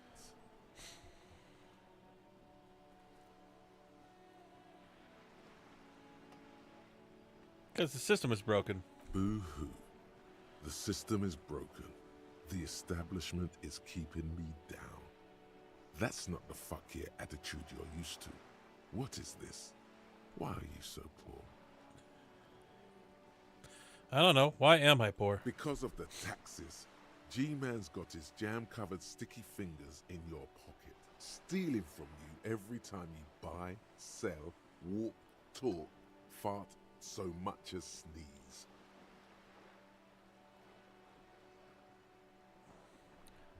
Every time I sneeze. Every time you wipe your ass. They got their direct and their indirect modes of taxation. Sales tax, excise duty, extraction tax, alimony. One tax that doesn't even have a name. Plus there's the stuff people in other countries pay for. That makes them ask for more money from you. Here, total tax duties add up to 98% of all your money.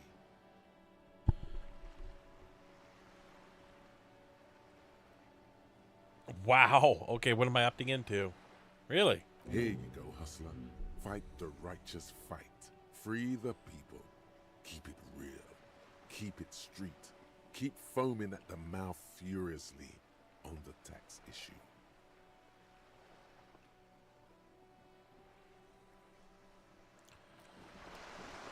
Okay, I just opted into something.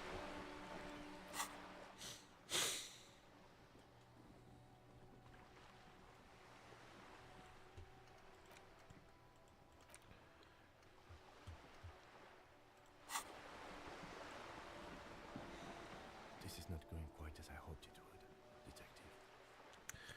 How did you hope it would go? Honestly, I was expecting you to use your unorthodox technique to keep her off balance, and you know, not volunteer us to be her henchman. Really? I thought it was going so well. This woman is running circles around us. She might have known about your misplaced badge all along, or she's simply an adept improviser. Either way, we've played straight into her hands. What do you propose? That we don't investigate the drug trafficking? No. If there is reasonable suspicion, we must investigate. Otherwise, she could claim we are siding with the Union, or that we are on their take. We'd never hear the end of it. What I propose is, we ask her, then we investigate, briefly. But do not share the outcome of this investigation with her. We tell her it's done, and demand for her information on the lynching.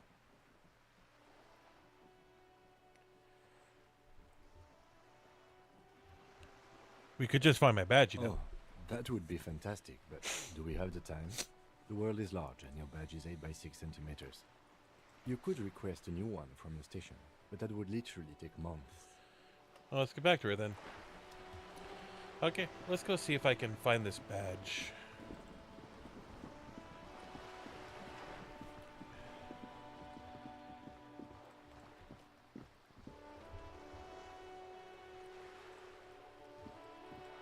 Oh, I can't turn. Okay.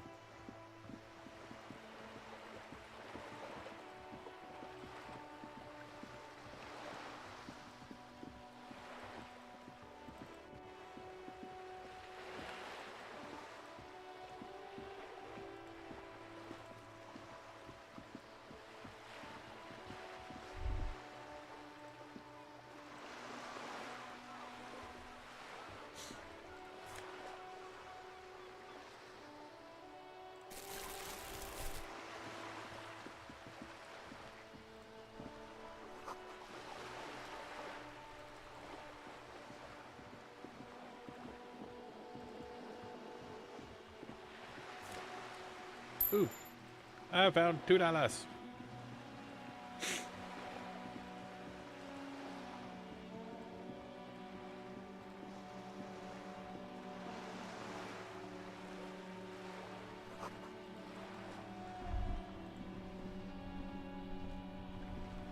you no shame? Whining about your back every time you bring out the measuring tape.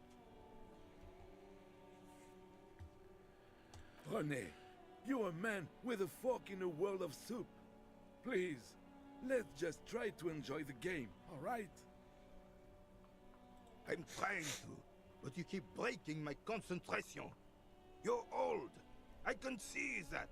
We're both old. Now stop grabbing your ass like it's a girl. These manly men are playing balls. This is a ball game. Grab a ball and play it. Don't ask questions. Shoot first. Ask questions never. That's the spirit. Don't even waste your breath asking about the game.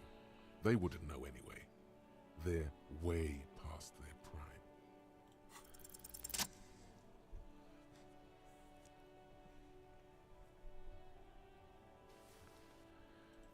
prime.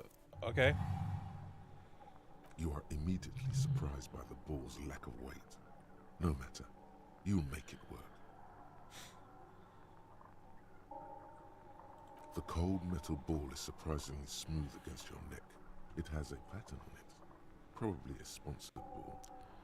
Yours would only be covered with bumps of learning and scars of victory. Already, your muscles are adjusting to the weight, the nervous system calibrating, until you and the ball have merged into a single entity. The man ball is ready. A chilly breeze ruffles your hair as you stand there, feet firmly planted.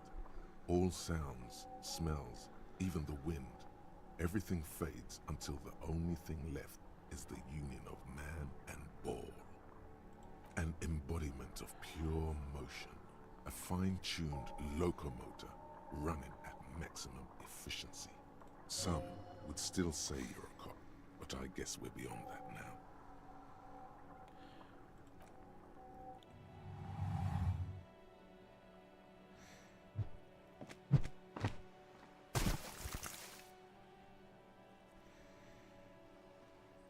Merde!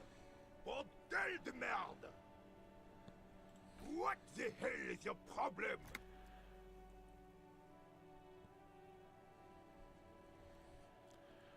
I don't understand. You vandalized our game, son. We can't play petanque with 5 bull.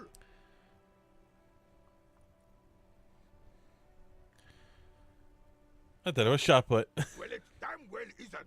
It's petanque. You ruined a petanque game. We want our bull back. Take it easy, René. This is just a misunderstanding, isn't it, officer? No harm done. Of course there's harm done, you orange slug. You owe us a goddamn bull. Fine, I'll try to fix this. Good. Mistakes are forgiven when men at least try to right their wrongs. I believe you will try. Now, why did you approach us? Do you know anything about the man hanged in the backyard of the Whirling Rags? Unfortunately, I don't. Unlike most of the locals, I have no qualms about assisting law enforcement. But this affair has passed me by completely. And most of the locals? In Martinez, the union is the law. So can you really blame them? But you don't have a problem with the cops. Cop is a pejorative term. I don't have a problem with policemen. On the contrary, I admire the effort to bring order to our streets. Again, so you don't know anything? If I knew, I would not be afraid to tell you. I simply don't. I'm an old man, not a coward. The daily business of the riffraff no longer concerns me. You seem to be playing in a crater. Yes. The terrain here provides an interesting variety to a familiar game.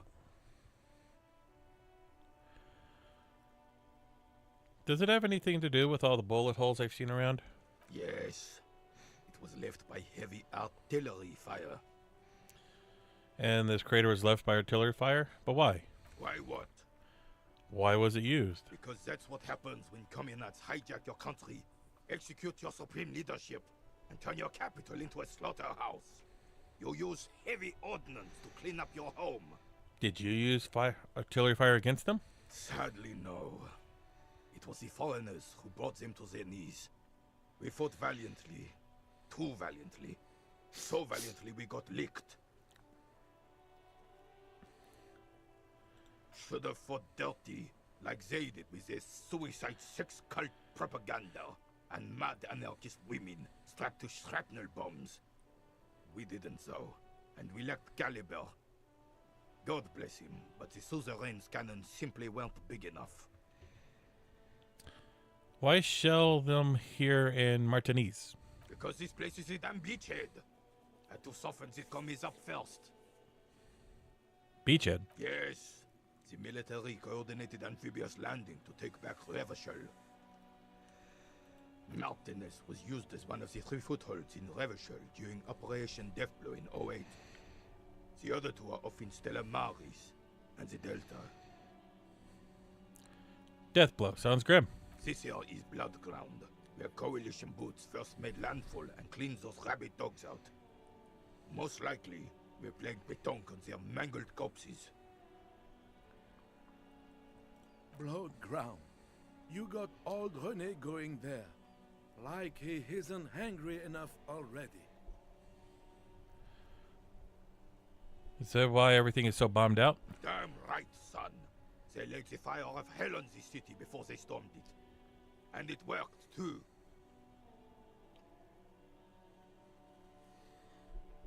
The rest of the city got cleaned up, but Martinez they keep as a monument.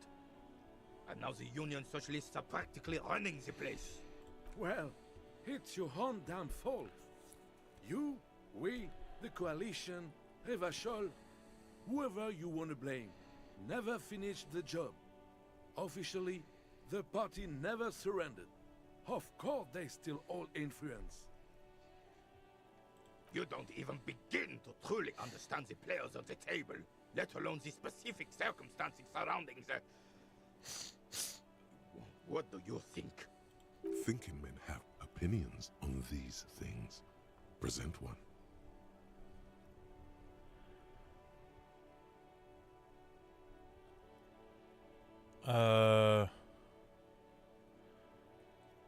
Commies just don't understand how money works. No, they don't. But I'm sorry it had to be the coalition. After 8 years of fighting rabid commies, boiling cats for food and drinking piss in the mountains, I would have preferred if the Right Honorable King Guillaume returned through Revachol, or even if that damn clan Frissel had risen from the grave and led us. Sadly, that was not the case. Instead, all that is just, holy, and beautiful in the world was wiped away, and now it's neon signs with toothpaste ads everywhere. Foreign influence peddling garbage and stupid music on the radio. This is just what the commies wanted. This was their plan all along. This is what they wanted to replace the role of the suzerain with. Who? Damn Frissel. He was the king we couldn't protect. The Carabineers failed him, and the crown. He died in the hands of the Hyperlay, in a very public execution. He slouches as he says that. It makes him smaller, admitting they left the king to the mob. You mentioned Gulamian. A true king in both blood and mind led Revachol before Frissel. He would have been better, but the damn commies drove him into exile.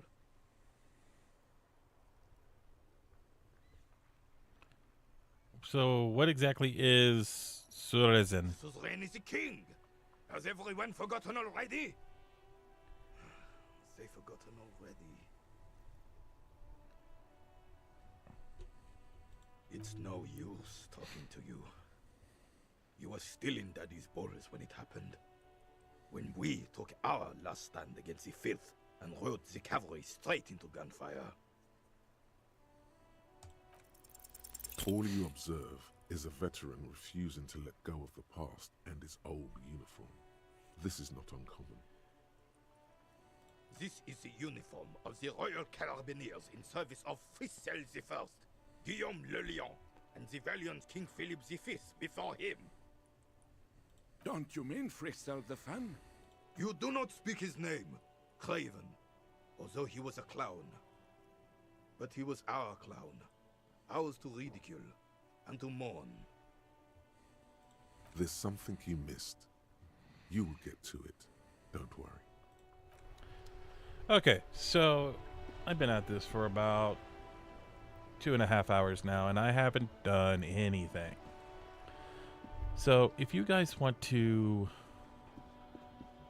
see more, please drop a message in the comments, and maybe I'll do a series on it, because this is rather interesting, really. I'm probably gonna play it a little bit on my own, but from what I do know is that no two games are the same. So I might as well just end it here and continue this one on my own. And if you guys want to see more, like I said, drop it in the comments, and maybe I'll do a series on it. But for now, that's all I'm gonna do, guys. Thank you for watching, and I hope to see you guys some other time. Bye.